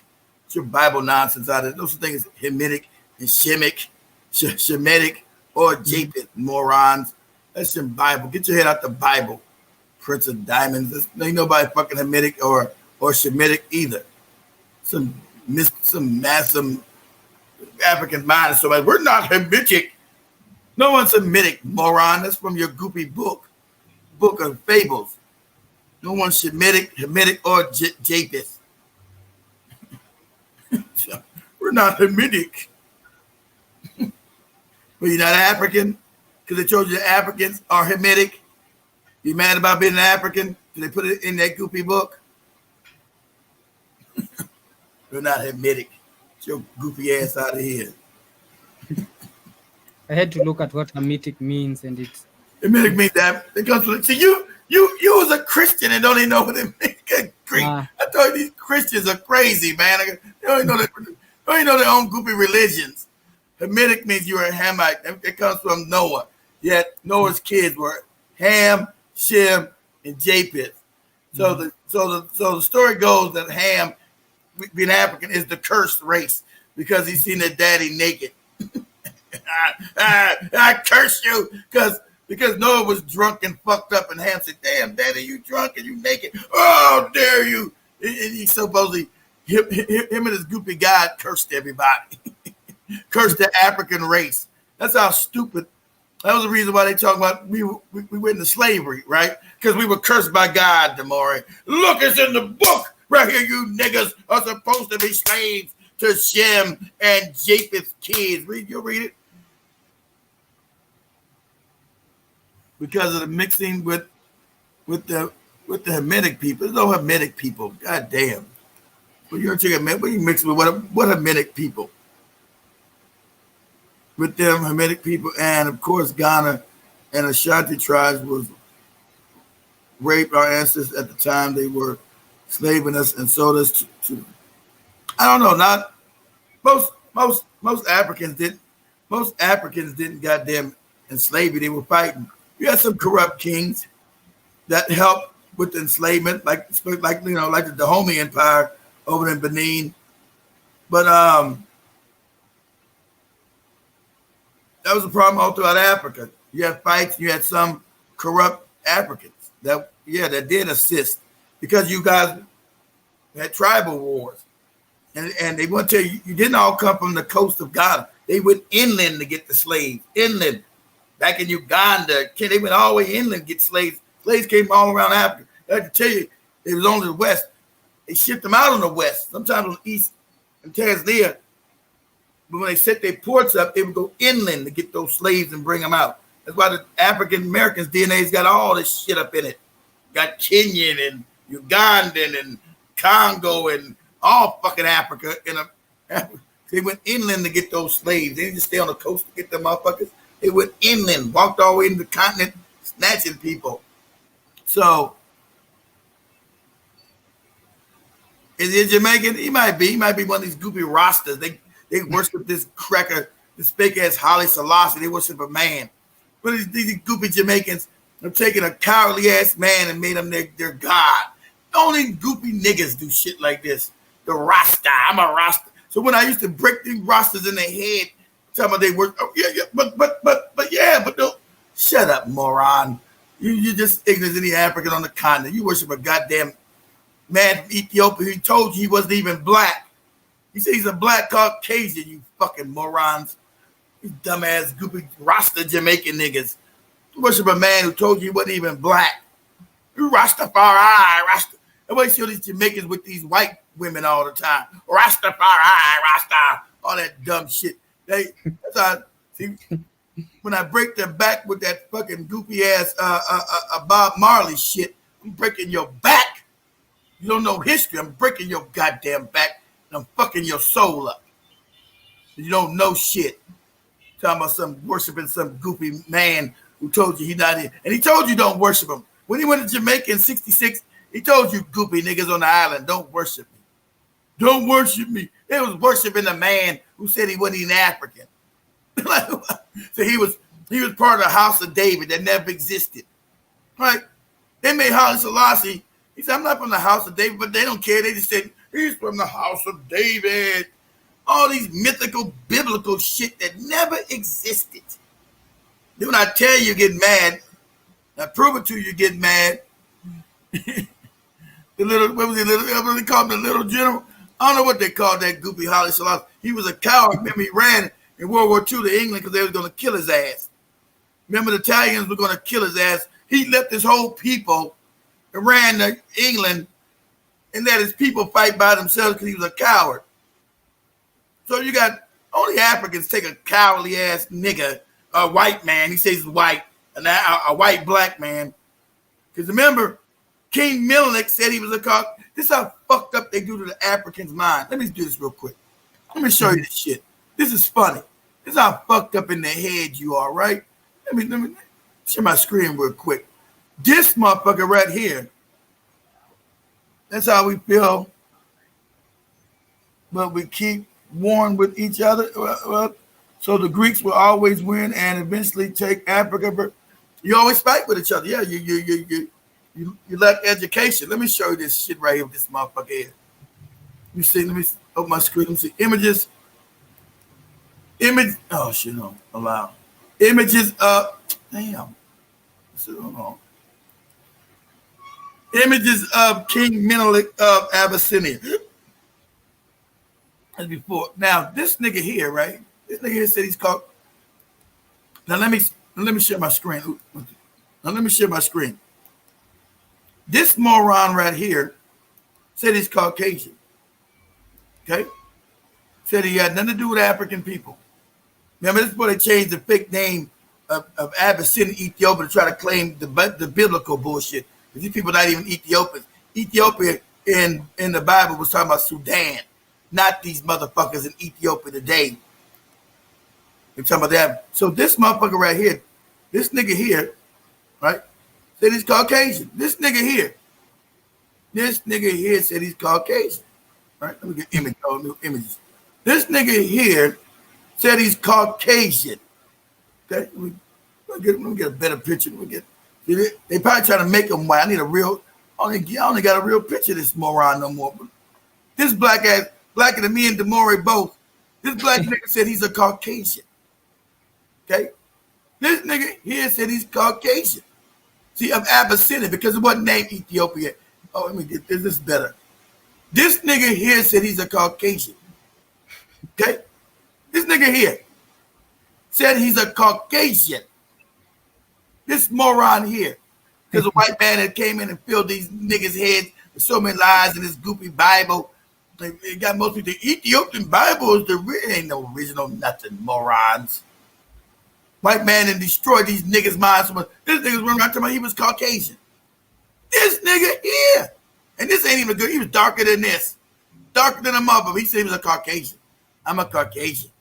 This nigga here said that because the white man wanted to tie back their fake Bible stories to Ethiopia, but that's not the Ethiopia they're talking about.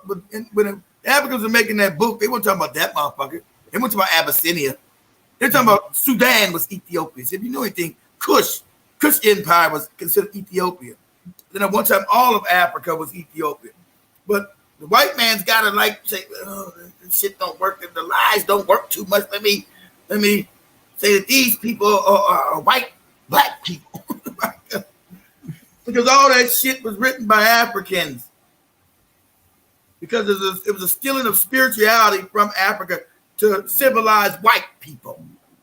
But you're not taught that. That's why DeMaury didn't even know who's Ham. DeMaury's been in church all his life. You don't know what the fucking ham is. A ham sounds like something I would eat. A ham sandwich.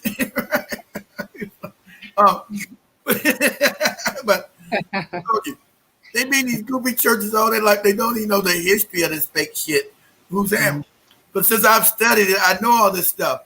There's never been any Hamites, any Shemites, any damn Japheths, you know. So, and the African people have been cursed by some. What goofy God would curse the whole people that he created? You ever know how insane this sounds? What fucked up God? This God would have to be absolutely fucked up, because the God of the Bible is fucked up. He's a psychopath. God of the Bible is a psychopath. What goofy God would tell me cursing me because my daddy's naked and drunk? I get cursed because he's fucked up and drunk? What goofy God doesn't he know? The goofy God that you worship in your goofy Bible would know, hey, he's drunk.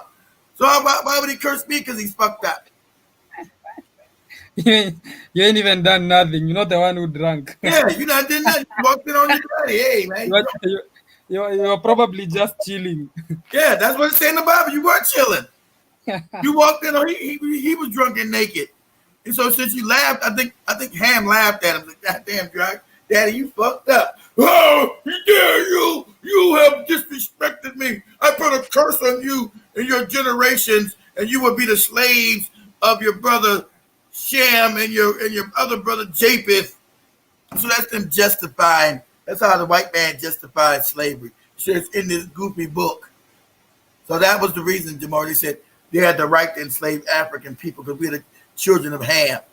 But see, the other fucked up part, they forgot that Ham is the original Egyptians in Kemet, right? They tried to steal Kemet and say it was them, Muslims, and who wasn't able to know even fucking Muslims existed. These fucking Arabs and white people. But the Bible clearly shows Ham is Kemet, is Egypt. They don't like that. That destroyed them. What? You niggas didn't create Egypt. What says in your goofy book? Your goofy book says that the Egyptians were Hamites. This is in your goofy book. They don't like that. They want to steal Egypt and Sudan away from African people. It's in your goofy book right here. It says, look, Egyptians are Hamites. It's in your goofy book. Well, no. See, when they were doing that's when they came and told Menelik and them, because it said they were Hamites. They wanted to change. They went to Menelik and his people, the Abyssinians, that they are white black people. You're Caucasian blacks. What? You're Caucasian niggas. Go ahead, Maura. I found the story of Ham. And it's interesting. It's called the Hamitic. Let me read it. The Hamitic myth. He just found the story of Ham, and DeMaury's been raised. I just found the Hamitic myth right now. DeMaury's been raised this bullshit as a child. He just found the story of Ham. Go ahead, DeMaury. Go ahead. I've just found the Hamitic myth right here. It talks about how after Noah survived the great flood, he became drunk and uncovered himself in his tent. Ham saw his father's nakedness and told his brothers, Shem and Japheth, about it. When Noah woke up and learned what had happened, he cursed Ham's son Canaan, saying that he would be a servant of servants to his brothers. Over time, the story has been interpreted to suggest that Ham and his descendants were cursed to be servants of or slaves, and this is sometimes used to justify the enslavement of African people. That's from Yes, that's it, DeMaury. That's a goofy book. It blows my mind that Africans be raised in these goofy religions and don't be knowing nothing about this goofy shit. So that now I knew about a son of Noah who saw him naked and laughed, but I never knew that they say that is where black people came from. Yeah. part. How can black people come from that? We're the original people, Demore. We're the original. We're the original people. So how the fuck did we come from Noah, who's supposed to be white and shit? We're the original people. That's a fact genetically. That's why the story's bullshit. It don't even work. But see, when they were writing that goofy shit, they didn't have no DNA proof. They didn't know what DNA was when they were making up that dumbass shit. King James and them were writing that bullshit up. They didn't know black people were really the original. That story don't even hold up no more. Because black people are the original. How the fuck are you? I'm supposed to be a slave, but I'm the original people here. What are you talking about? You know, so I'm going to make you a slave. So that was the justification white people have been using since they became Christians, Demore, or why they had the right. It's ordained by God. You niggas are supposed to be slaves. It's right in this goofy book right here. See, you can't go against the book, Demore. It's in this goofy book. You niggas are supposed to be slaves. See that? Like, so if you accept that dumbass book, I guess you would believe that stupid shit. But that was the justification of slavery that they used. That's when they came. Even when they came and colonized Africa, they were still using that Hamitic shit. Saying that you were supposed to be servants of them. No, that was in their goofy. That's in their goofy book. See, that's the part that Africans don't even be taught no more. Now. So, my oldest son's nickname is Ham. Okay. And Java is telling me I had to know Ham to pass 6th grade. I was busy cramming the call of Abraham. That's right. He's supposed to know that shit. All right. So when you got past these biblical tests to graduate, you don't know none of that the Hamitic shit. So you got to know all that crazy stuff going on. You know, tell I'm just waking up shit. So you must know these crazy biblical stories that you keep African people enslaved. African people got a religion that tells them they're supposed to be slaves. Singing, I'm supposed to be a slave. Thank you, Jesus. Yeah. And so as we come to the end of the show, today we've been talking about leaving Africa and how, and the dark side of relocating from Africa. And of course, we know most people leave Africa because of lack of opportunities, because there is hopelessness, a lot of hopelessness to a point that you this hopelessness is the more. It's hopelessness because the African salad up, growing up like the more growing up in fantasy world, they have not understood that you're supposed to overthrow these wicked ass governments and create opportunities. None of these countries have committed. That's why they want to murder Ibrahim Traore. He's now starting what? Create opportunities. Told the IMF, I'm not going to accept none of your loan. I don't need no loans from you. Go away. You start creating opportunities for African people. The whole thing is that you're not supposed to. And African people have been told so many goofy like that Hamitic shit. You're in the church worshiping some motherfucker until you're supposed to be a slave. Yay. What? No. But happy are the poor. Happy are the poor. Exactly. You talk all this backwards. That's the happy are the poor. Don't remember Leopold told, don't let these niggas. Leopold was vicious with it when he wrote, don't let these niggas know the wealth under their feet. Tell them happy are the poor that give up all their shit and they be in heaven and they be like Joby. Their tears go to heaven. You get a blonde wig and shit. You taught all this old crazy shit. You get your blonde wig when you get to heaven, nigga. Ooh, yeah. So the brainwashing is so masterful. It is crazy. Black people, you gotta break the brainwashing. And like airtime friend said yesterday, it's a scary thing. She asked me what I told Joe, but that's the first thing she said. How do you unlearn a lie? You've grown your whole life how do you unlearn it? That's a scary thing. I've always said that. It's a scary thing to unlearn a lie. Because then you left and who's God? But it's not God. That the term God comes from Moloch. Baal worship, like I showed them, like this is demonic. Yes. Your Bible's actually worshiping the devil. That's actually true. For most people would rather believe and live a lie than face the horror of the truth. That's true, Demore. That's true. I agree with you. That's sad enough. I rather live in the truth, no matter how fucked up it is. I can't live in I hate lies, man. I'm still mad now because I don't know everything. I said, why do I gotta be? Why is everything gotta be a lie in this world? Why can't we know some truth? There's so many lies that these motherfuckers are told. You know, sometimes you ain't know, is this even true? Is this true? You gotta research shit over and over again to find out where the truth that it's crazy how terrible they made this this world. Yep, love your master crap. Exactly. So it's a they said the guy's a fault. Is it Fruit Loop? What guy's a Fruit Loop? Like, who are you talking about? What guy's a Fruit Loop? What are you talking about? Explain what you're saying. Don't make it just a comment. This guy's a Fruit Loop. What guy's a Fruit Loop? What are you talking about? Maybe he's talking about Noah. Elaborate. Don't say this guy's a Fruit Loop. It's probably messing up your religion. You probably see when you get, that's called cognitive dissonance. When you get some Jesus, that's probably making you go crazy. That's called cognitive dissonance. And Jibba Jabba, like me, is feeling liberated now that he knows the truth.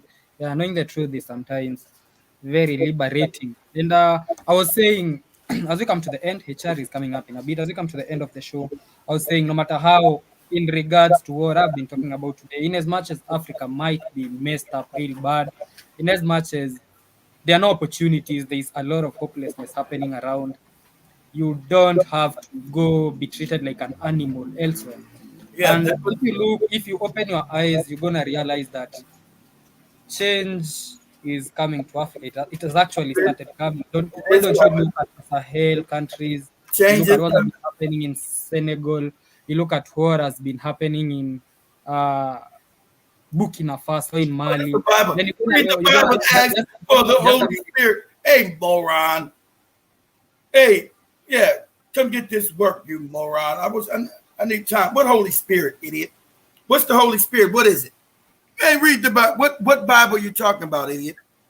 I love when you morons come in. It's time to get some work. I'm just waking up and I'm ready to give out some work. What Bible? Written by who? See, I know you're an idiot because I know you don't know anything about the religion that you worship. Now, don't run away, moron. Don't run. Now, let's take this tactical. We got a few minutes. I'm about to deconstruct your bitch ass. Okay, what Bible are we talking about? Which one? Okay, what codex? Okay, the Bibles are called codexes first. I know you being a goofy Christian, you don't even know that. So what codex are we talking about? And who's the author of the codex that you're referring to, this Holy Spirit, moron? Okay, which codex are we talking about? You gonna run? Which book? What book are we talking about? You are full of pain. This ain't about no hate, idiot. It ain't about no hate. You're full of hate. I'm asking you what codex. You're a grown-ass man. Stop being a coward. You're saying, what codex are you referring to when you're speaking about the Holy Spirit? So I'm going to tell you what codex that came in. Let's see. What codex you talking about? The St. James Bible. What Bible is this? What codex is that? St. James Bible. There's no such Bible. You mean King James? You ain't no. Jesus Christ. You mean how about King James was a go ahead. Kids, how about for the next 10 minutes I share a link with Michael White and he joins. Yeah, similar link. I'm gonna be respectful. I'm not gonna teach. Yeah. I'm actually gonna moderate that discussion. I want to hear both sides. I want to hear what Michael White has to say. Michael, how about I share for the next 10 minutes? I can extend my show for 10 minutes. How about I share? There is a link that I've shared on the comments. It's a link that will lead you to the show. How about you grab the link and then you click that link and then join the discussion. I would love to hear your grab the link. Yeah. First of all, King James was not a saint. So now you're mixing. Now I'm telling you, since you don't understand biblical scholarly, King James was not a Catholic. That was Protestant. The Bible you're talking about, he couldn't be a saint because he's not a Catholic. Catholicism makes saints. So Michael White, the link that I've sent is not a gonna link to this stream. If you click that, I'm gonna be neutral in this. I'm not gonna take any side. I want to see both sides of the story. I'm gonna be neutral. He's not gonna come. No, he might. He might. Not. Listen, most Christians don't know shit about any. It is full of nonsense. Saint, there's not that King James couldn't be a saint. He was never canonized by the Catholic Church. To be a saint, you must be canonized. Now, I want you to understand this: the King James version of the Bible is not Catholic, so he can't be a saint. There's no Saint James. Okay, I want you to understand that.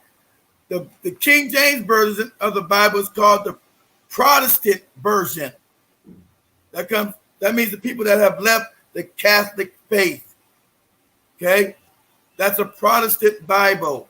It is not a Catholic Bible, so he cannot be a saint. He was never canonized by the Catholic Church, which is your original church to begin with.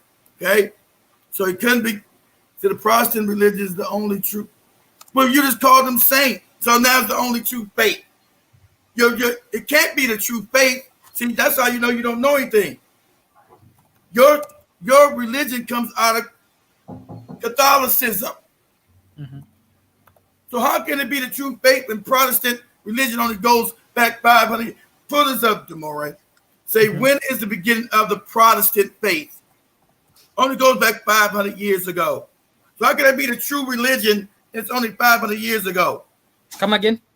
So I want you to pull up. Say, when does the Protestant faith begin?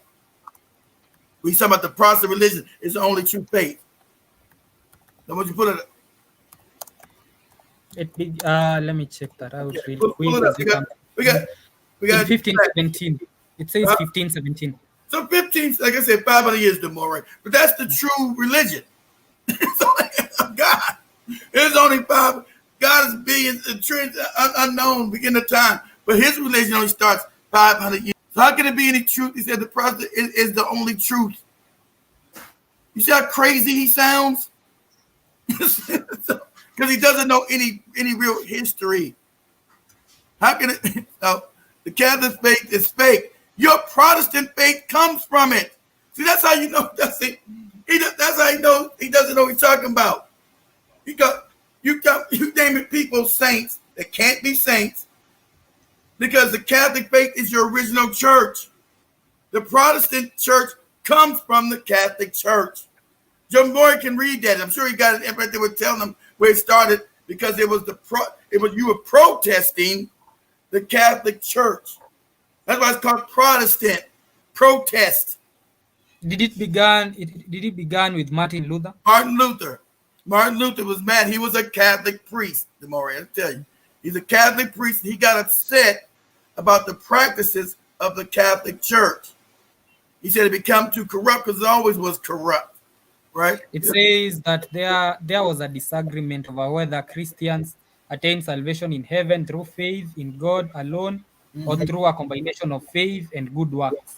Yeah, there's only one faith. See, this says only one faith. He doesn't know it. So see, this we talking about a Christian who has no knowledge of anything. It says goofy shit. Jesus is the only faith, all this nonsense shit. He doesn't know anything. There's no where religion started. There's no the purposes. He said the Catholic is faith, and the more you read to him, that's where it came from. Mm-hmm. You don't even know the first church. Your church just started by a Catholic priest. So I'm just trying to educate you. You don't know anything. That's the sad fact of you Christians. You don't know shit about anything. That's why you're a Christian, because you don't know shit. You say I'm being hateful because it hurts your mind. You don't know anything. You didn't know that your church even came from Catholicism. You didn't know that. You right. The Protestant church is the only way, the only church. You didn't even know that. You turn your back on Christ. Okay, let me tell you something, moron. And go to hell.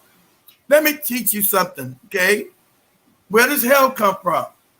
If you don't know this, okay, first of all, when they were creating your group of religion, there was no hell yet.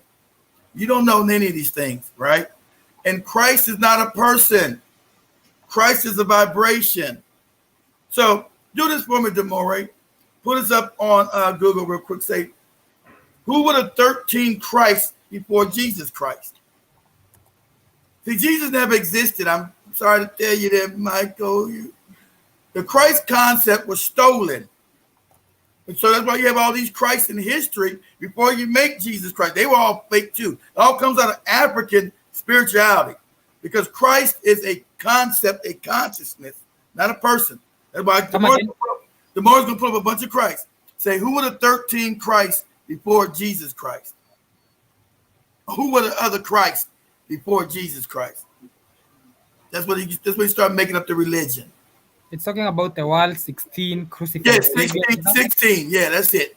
It was 16 Christ because those stories all be going to Christianity tomorrow. If he was the only, you had other Christ because Christ was a consciousness tomorrow. Everybody, the Buddha was a Christ. I think Hare Krishna, the Krishna was a Christ. Why his name Krishna? That's how you get the name Christian.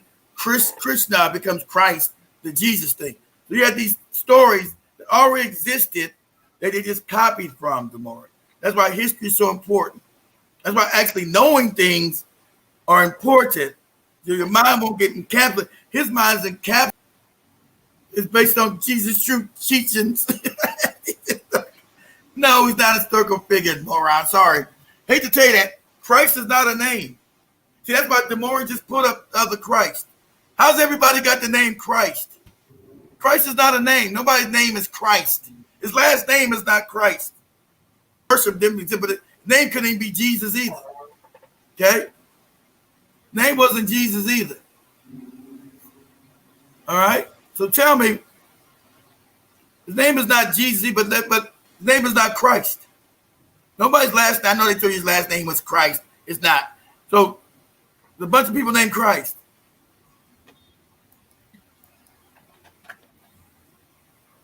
What's his last name? Okay, is the Christ. What's his last name? See, we know Jesus wasn't his name because we know J don't come into the English language until 400 years ago. So we know nobody ever existed named Jesus. You can pull that up too. So what was his name? We know his name wasn't Jesus, Michael. We know that. What was his name? We know you got a fake first name, you got a fake last name. That was given to you by your Protestants writing this goofy shit up. So we know nobody could ever be named Jesus, right? His name was Joseph now? His name was Ben Joseph. His name was British. There was somebody named Ben running around the Middle East. His name was Ben. His name was Ben Joseph. See, this is how bad it is. And Michael, you're really easy target. And please forgive me. You're really bad. But you're like most Christians. You don't know anything. Tyrone, because no. He's not lying, kid. I googled that, and it is there in Wikipedia. It says in Jewish eschatology, Messiah Ben Yosef or Messiah Ben Joseph is a real person in Jewish eschatology. He's not copying. Okay, we're talking about Jewish. We're talking about the Jew. Even the Jewish shit is a lie. Yeah, there is a Messiah. There's a Messiah Ben Joseph in. That's the son. You're talking about the son. Okay, you're talking about usually when you're talking about who's the son of Joseph. Okay, you're saying the son of Joseph. Okay, use that term to say yeah, son of. It's talking about Jewish traditions have 4 messianic figures. They're called the 4 craftsmen. So there's another Ben David. So there's a Ben David, a Ben Joseph, and 2 others. So it can't be it can't be. So the Jews don't accept Jesus. So it couldn't be. It can't be. It can't Ben be. Joseph, they are actually in the Bible. They are mentioned in the book of Zechariah in the Bible. I've never heard of Ben Joseph, but I've now known. Hold on, wait. But that's not. That's referring to the. That's not referring to Jesus. So you got to understand when you take Old Testament scripts, they're not talking about Jesus. So you guys are now missing God leave you in peace. God bless. Go over. Yeah, I know you're getting scared. See, what the Morians read Old Testament, God was a lie too. Mm-hmm. The Jews are not talking about the Jesus. They're not talking about Jesus. They're talking about their Messiah who's supposed to come later at a later date. They don't accept Jesus as a. Go put us up. Tomorrow. Say, do Jews accept Jesus as Christ? No, no, they don't. So I didn't even say that this is a Judeo-Christian religion is stupid because the Jews don't accept no Jesus. Yeah. Judaism rejection of Jesus as the Messiah is based on Jewish eschatology. Yeah, it's a lie. So you mean your eschatology? That's not joke. That's not bitter. They're not talking about Jesus. They reject that shit. See, most Christians don't even know that the Jews don't got nothing to do with your goopy Christianity. They reject your Christianity. Say it's fake, it's phony. But you got motherfuckers, yeah, we're the Judeo-Christian religion. Moron. The Jews don't believe in none of your shit. You don't know this? It's a Judeo-Christian religion. How I wish Michael had joined the show. I would have loved to hear, because he also seems more nuanced in matters Christianity than most of us, because I've never heard of Ben Joseph, despite the fact that I grew up in a Christian family. You know, so I wish he had joined. The discussion would have been lit. He's not going to join. They're not going to join. They're never going to been neutral, because I'm also. Mm-hmm. I also grew up in a Christian family. I also. They're not going to join tomorrow because he knows I know too much. He's not going to join. He can't. Most Christians don't know anything. Like you guys don't know. You're given a religion from birth from your parents that don't know shit. You were given a religion by their parents that didn't know shit. It's a perpetual nonsense when they were given it to by the colonizer. It was forced on them. Of course, the first Africans, they're like, man, get out of here with that goofy shit. So they took the children in Africa where they colonized. And the children grew up, learned this dumb shit. And they teach their children this dumb shit. It's a perpetual thing of nonsense. So, and I personally do believe in God, in a creator, because there's a creator, but it's not God of the Bible. Yeah. It's not God of the Bible. The God of the Bible is a lie. That's made up. Okay, do me a favor. Go do this real quick. You're talking about God. The name you shouldn't be called the God. You call him is the devil. You don't even know that because you're ignorant. Okay, go to what's the best way to find this out for you real quick before we leave? See, and that's why they teach Christians no history. Don't know anything. Like Dr. The aspect of believing in a God is not even Christian. It has been there. I in each and every African community. Of course, it was called before that was before Christianity came in. Yes, they believed in a God, only that they had different names for it. And a creator. Had a name. The term God. The term God comes from Baal worship. Mm-hmm. Do this for me real quick. So both me, you, and Michael can agree that there is a creator. You can call him God if you want. Well, we can't agree on a lie. We can't agree on a lie, Demore. Yep. We can't agree on a lie. We can't. It's not a lie. Right? We can't agree. Christian religion, Islam, these are lies. We can't agree on a lie. We can't agree on that. Can't agree on a lie. I'm saying me, Michael, and you can agree that there is a God, a creator. You can call him whatever name you want. You can't call him whatever what you want because either it's truth or not. You can't call him. Go do this for me real quick. Say, go to Google. Say definition. What is the definition of God? As defined by who? Just go. Just go by the definition. I'm sure where it come from. Because your name, we never called the creator God in Africa. That's a term. No, we used to have different names. Yeah. For example, where I come from, we call him Guy. Yeah, we had different names. Yeah. It's the creator. So the God you guys are talking about is not the creator.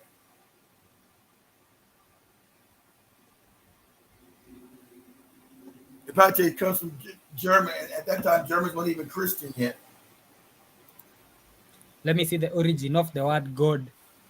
But even not leaving the name alone, the figure being represented by the name is the one that we can all agree exists. No, we can't all agree because that's not the name. No.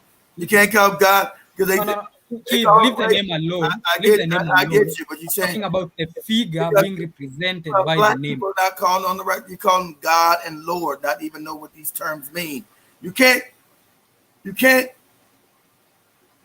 speak a language, Demore, and not know what the meanings even mean. You think like speaking some shit, you don't know what none of it means. Then it's a. Let me see. I need Demore froze. You do mine real quick.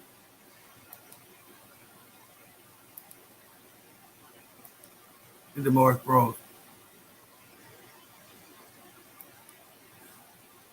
What is the definition of God? Definition. Before it goes back to Christianity, so I can find it. We go back and read all the old texts.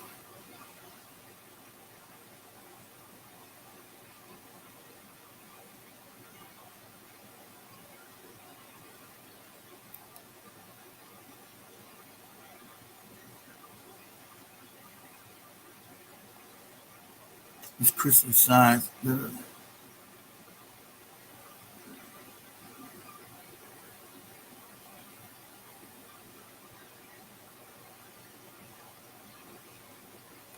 I should say the origin. Okay, let me do this instead. Origin. I think I lost the more.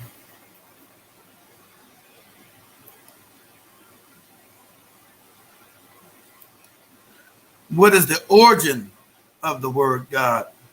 Oh, no. Not codex.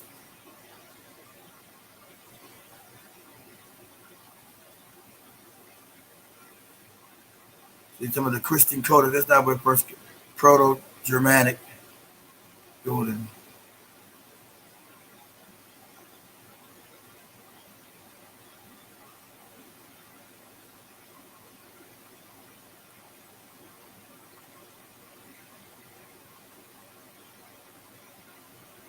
So at least they tell you the codex, all right? It's saying this. Let me share my screen more. Okay, at least they got. That's what I was asking. What codex is he talking about? You know, texts are called codex, depending on what text you're dealing with. So they're saying the first term of God was named in the 6th century. This is not true either. You know, the English word itself is derived from the Proto-Germanic Gudian.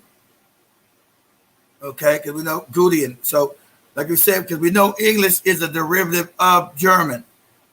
All those languages, French, Dutch,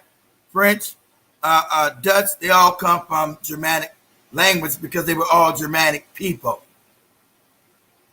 What we call the British, the Anglo-Saxons, the French, which were the Franks. These are all Germanic tribes. Denmark, the Russians, these are all Germanic people.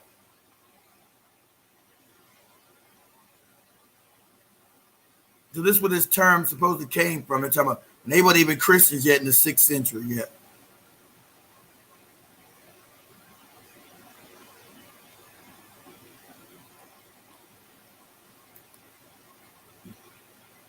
Only Demore's here. I think that's it, guys. I'm gonna shut it down, guys, because they got to do their next show with HR. So say much love. I'm gonna try to come back on a little late on the day at 12 o'clock. I got 2 shows I got to do because I got to leave tomorrow. Oh, Demore's back. He's back.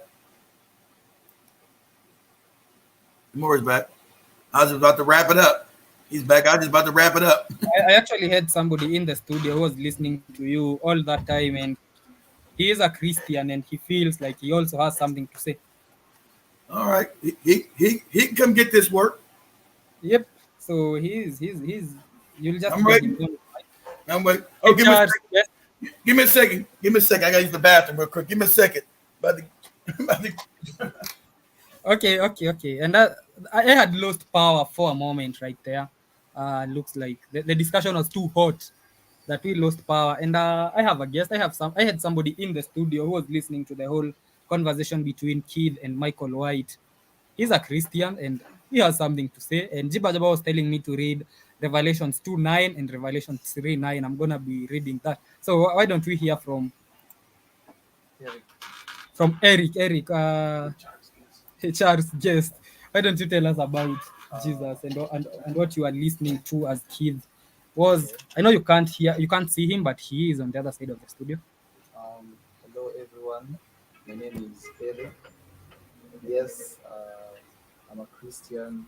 I believe in God, I believe in Jesus Christ. I believe in the whole Christian life, and I'm maybe trying to get myself there by believing and having faith in the Word of God. Listening on to the conversation, I guess I had a different view from his message about Jesus Christ. I truly believe there is Jesus truly existed. Yeah, as a son of God and as God himself. And he was like maybe what a perfect human yearns to be. In the sense of we are like all trying to follow this Christian doctrine in the sense that we'll be better, higher humans and be like Christ.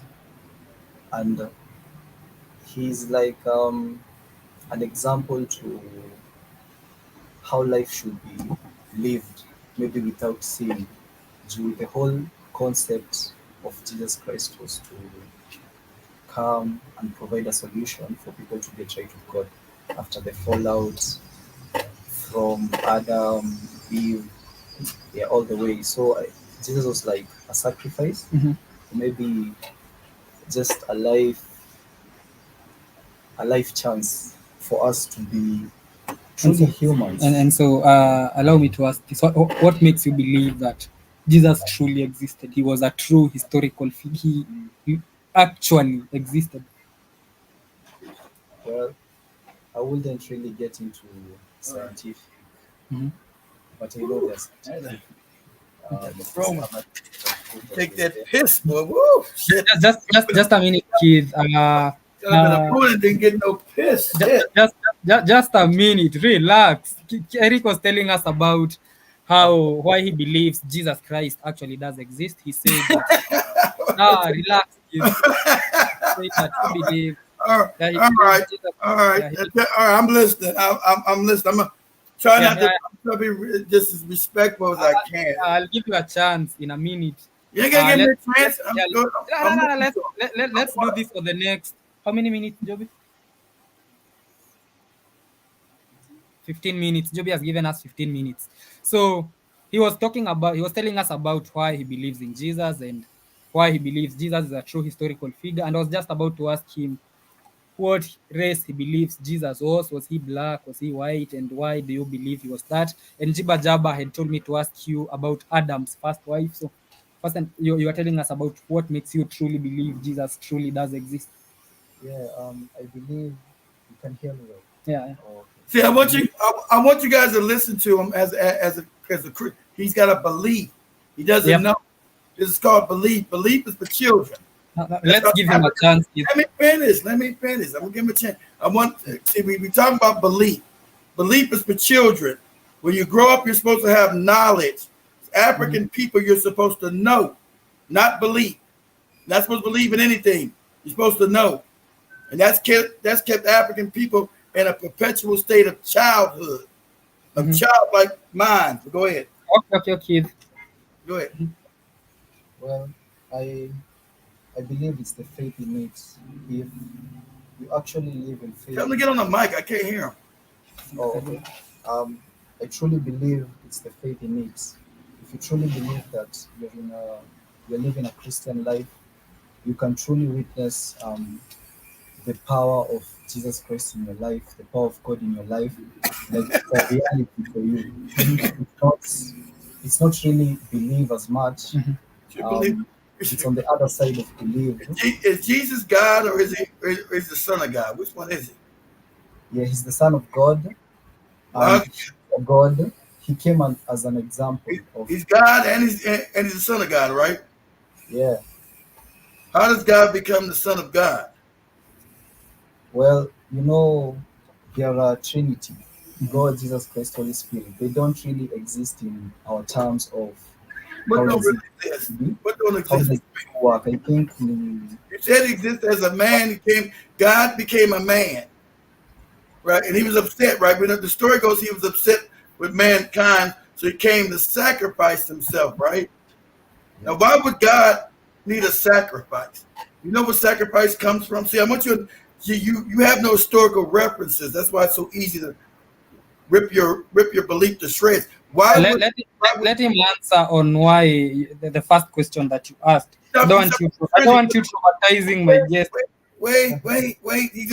He's saying certain things. Talking about the Trinity. Where does the Trinity? What is the Trinity? Where does it come from? The Trinity is the existence of God. What? The Trinity is the Father, the Son, and the Holy Ghost. That's your Trinity. So you don't even know your religion. The Trinity is the Father, the Son, and the Holy Spirit. Okay, that's your Trinity. But that's a stolen concept. So it's not just the belief of God. The Trinity, let's get things, the definition, like I told Demore.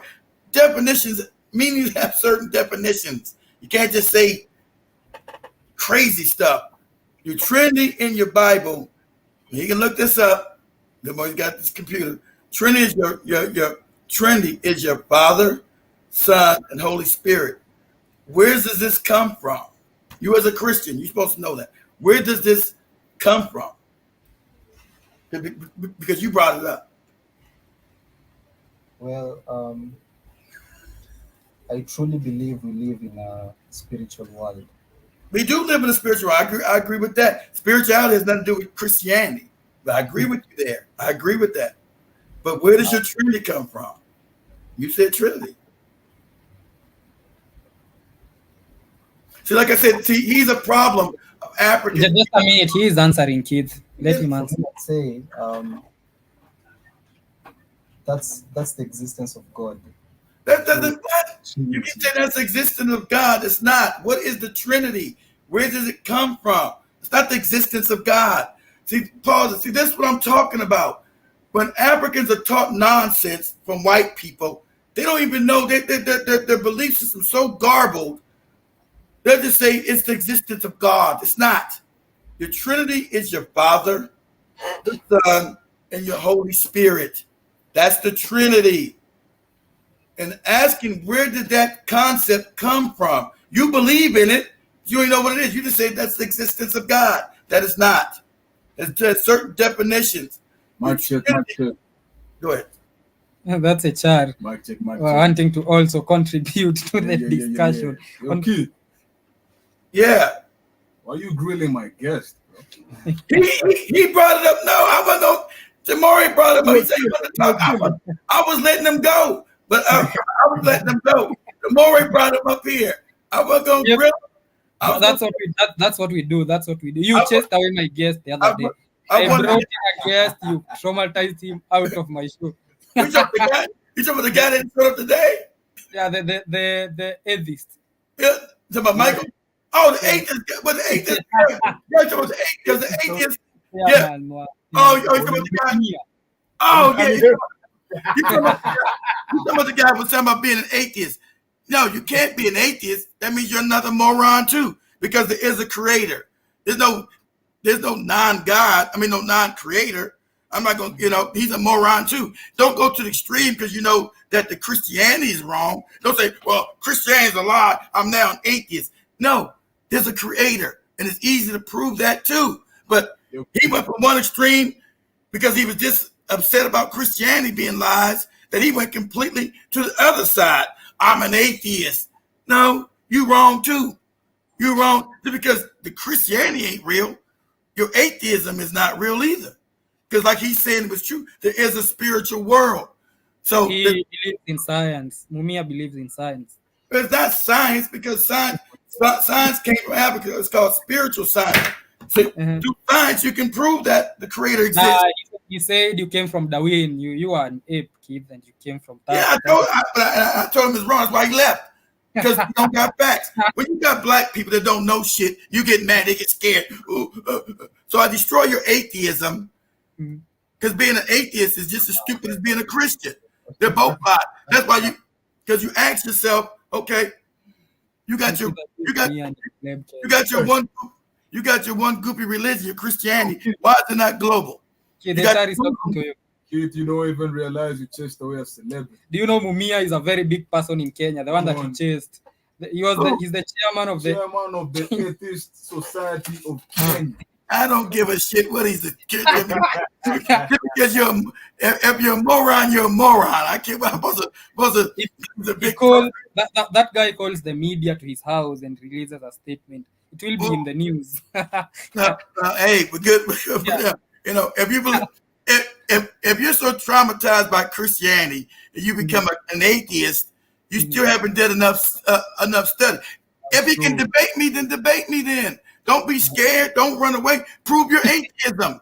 Prove your atheism. Like I want you to prove your Christianity. Just like when I get with the Muslim, prove you're Muslim. When I destroy that, they get mad. Okay, you don't become an atheist because the Creator does exist. Okay, that's a fact. But like I told him through science, when he was talking about science, I believe in the science theory. You don't even know shit about science. So when I told him what the science theory was, that's when he left.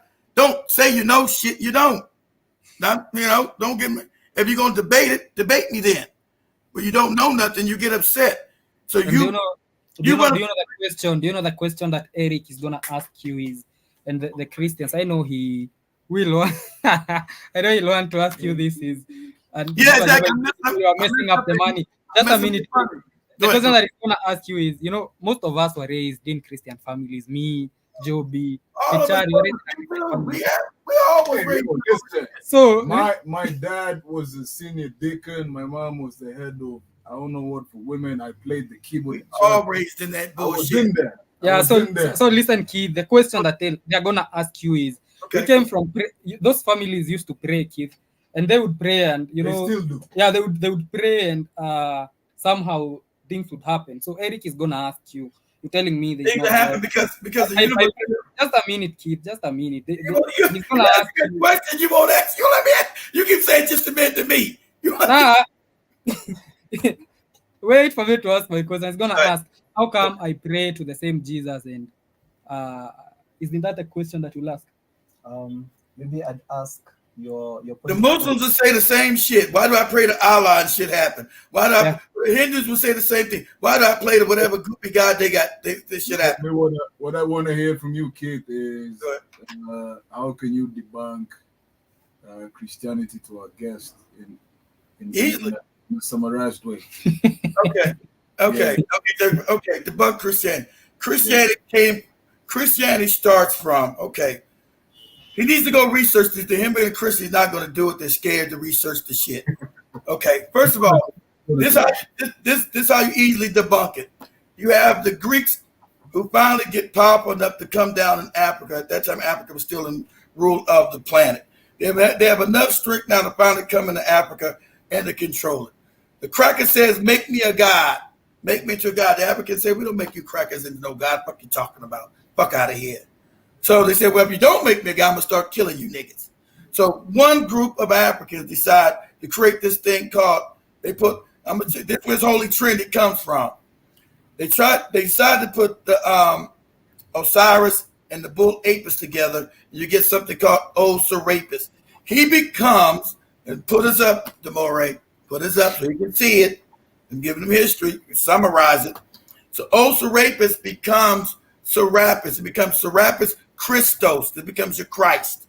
Okay? So put up the term Serapis, Demore. Say Serapis Christos. So, and show up the images. Then I'm going to show them what Jesus was. Images of Serapis. Put that up. So you can see that. Images of Serapis. So he can see this. So I'm going to show him history. Not those images. Give me the whole image, not the whole story. We know where it comes from. Give me the images, Demore. Just what we know the story. I already know that. Give me the images. images of Serapis. Okay, this is where your Jesus starts. Okay, that's your Jesus. Okay, see, you're not knowing history. That's why you're a moron. Okay, so anyway, so history comes. So Serapis is what they start to use called Serapis Christos, because it becomes Jesus Christ later. Okay, so Serapis Christos becomes a set because they wanted Africans to worship them. The Africans wouldn't accept it. Say, nah, fuck out of here. So if you do it, we're going to start killing you niggas. Okay? This is where you get your Jesus from. Okay, so later on, when Greek Empire falls to the Romans, the Roman religions are starting to fail. You have Romus and Remus, whatever the goofy religions were. They say, this shit don't work no more. We need some new shit to control people. So you have Constantine says, you know what? I like this Serapis shit they were using, the Greeks were using. But we're going to have to refine the story where it encompasses people's minds. And so tell me the year of the Nicene Council, tomorrow. What year? I think it's 325 BC. The Nicene Council. What year was the Nicene Council? I think it's 325 AD. 324, something like that. Nicene Council. This is when they start creating this Christian shit. Takes them 800 years. So I'm going to show them when the Holy Trinity was created. So Constantine said, I like that Serapis shit, but I need to more refine. We got to make a story. You know, we can't say we want the Serapis story, but we can't say, you know, he's some Greek.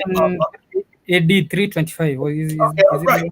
So it's 325 AD, exactly. So that tells you that's them coming together. That's when they start creating Christianity.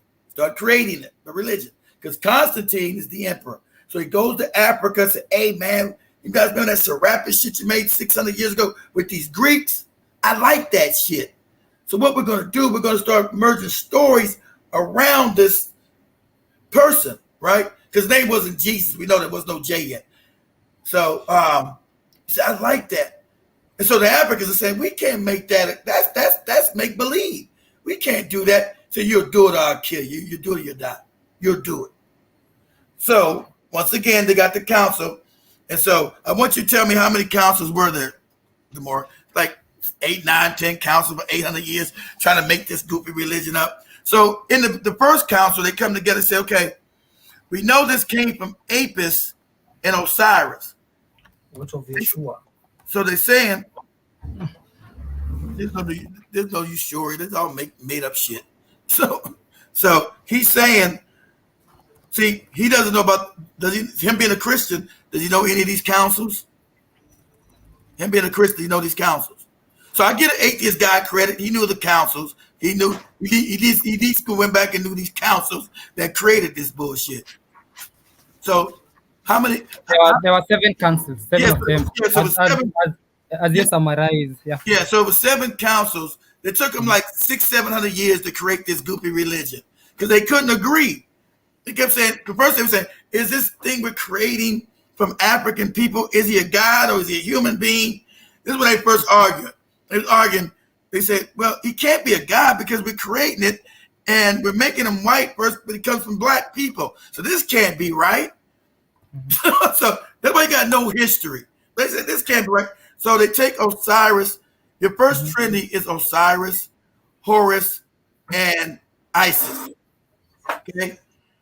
They say, okay, we like the Trinity thing. So you can look up this tomorrow. Say your first Trinity, you say Osiris. That's where they got Serapis from, Osiris, Isis, and Haru. They said, we like that, but we're going to make it Jesus, a holy man spirit, and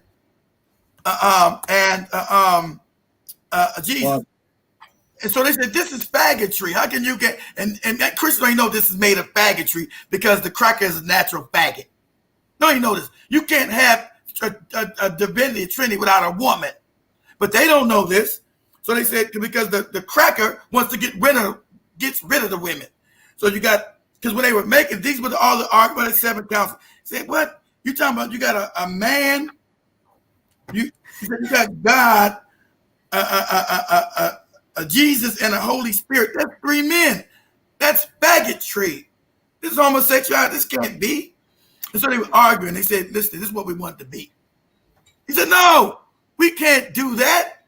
This don't even make it. This is made up shit. We can't have no 3 men without no woman. Because you know it's unnatural because it's out of nature. But the European is a natural faggot. His society is homosexual. That's his culture. He's making a religion, putting his culture in it, and you don't even know it. They argued about that. You're like, hey man, you're talking about a man and another man and a Holy Spirit man. What are you talking about? Where's the woman at? They're like, where's the woman? This is faggotry. And so they argued this thing tomorrow. And so the Africans would not accept it. Now put this up. Say, after the Nicene Council, how many Africans, they were called the Gnostic Christians. This is how, because Christianity comes out of Gnosticism. Say that Constantine killed the Gnostics. They wouldn't accept the religion he was making, right? And I'm going to tell you, even his son and his wife said, you making up crazy shit. They said, you shut up, I'll kill you too. He killed his son and his wife. He said, you making this religion you making is crazy. He said, you better shut your mouth. So how many, so say did Constantine kill off the Gnostics? Yes. Because they said, hey man, this thing is crazy you making. See, the thing he was talking about, I believe in the Holy Spirit and the man, and that shit's made up. And they wouldn't accept it. Hey, what are you talking about? This is faggotry, man. This is gay shit. You can't have no divinity without a woman. What did you tell me to check? Say that Constantine killed the Gnostics. Oh. They wouldn't accept it. When they were creating a religion, he needed the Africans to bring life into it. So when they were creating, the Africans wouldn't shut up. He said, listen, this is absolutely crazy. You can't make this up like this. He said, you'll do it or I'll kill you. The Africans refused to accept the shit, all this shit they started making up with the Serapis shit. They said, we're not. Does it tell you? It should tell you. It's telling me, it's actually saying, no, I don't know. It's saying, in fact, Constantine issued the Edict of Milan, which granted religious freedom throughout the empire. No religious freedom. He was changing the religion. Either you was a Christian, you're going to die. That's how you know they're changing the shit up, because a lot of people are starting to research this now. Now they're trying to hide and change. Pull this up. Okay. Say that Constantine killed his son and his wife, because they wouldn't accept the new religion. Yeah, so kids, as we come to my 15 minutes. All right, hold on. Let me wrap this up. At least let me wrap it up tomorrow. God damn.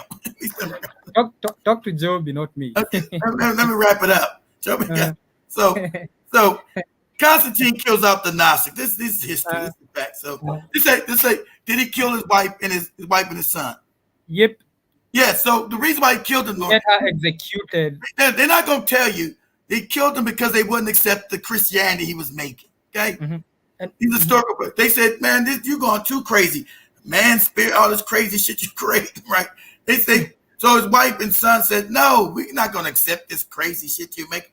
He said, you'll do it or I'll kill you, right? And they didn't accept it, so he murdered their ass.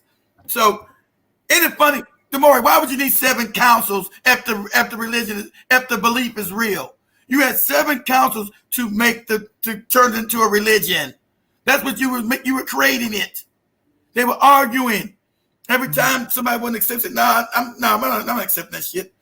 So they would come back and argue again, each council, until they got it. And then at the end of the last council, that's why you got something called the Orthodox Church. Okay? You should know Orthodox. Orthodoxy said, we're not even accepting this Pope shit you're talking about. Get out of here. So that's your first split. It's called the goddamn schism of Christianity. When the other church said, this is when the church first broke up, said, we're not accepting nobody being no fucking Pope. Are you crazy? There's no fucking God, man on the planet. Because they all knew the councils. And so this is where you get the ball rolling from Serapis. They take Serapis, they make him Jesus. They make this fake story, walking on water and making fish and shit. All this goopy shit. Christ is you. Christ is consciousness. So that's why they killed the damn They killed the Gnostics because they thought they were going back to the original teachings, Demore. Not this Serapis shit. I mean, Serapis is called Serapis with Christos, Christ. They thought when he brought the Gnostics in, they said, okay, cool, he's going back to the original, that you're the Christ. That's why I showed you, Demore, the 16 Christs before Jesus Christ. That's why I showed you. Yep. That was already in the world. This is make-believe. This is made up. So the last question as we end is, was Jesus Christ a mythical or a historical? Yes, it never existed. It's made up. It's made up of amalgamation. What about the other 16? They did. Look, they took those 16 teachings and it made it into one person. You got Buddha have story. That's why you get to Jesus went up with Buddha and shit. They tell you. They took all these stories, during the councils, and they merged it into a mythical figure. Yes, it's mythical. Now that's why you can't prove he never existed. Where's the? Ain't no grave because he rose from the grave. There's no mark. He didn't never exist. It's made up from the other stories. Even those other people's stories are made up. So they took an amalgamation from Persia, from what you call India. Right, we got Krishna. They took parts of it. Everybody, the stories are the same, from Krishna to Buddha. The stories of Jesus are the same. They're always in 33. That's why the Freemasonry, they know to tell you the master Freemason is 33. That's why Jesus dies at 33. It's made up.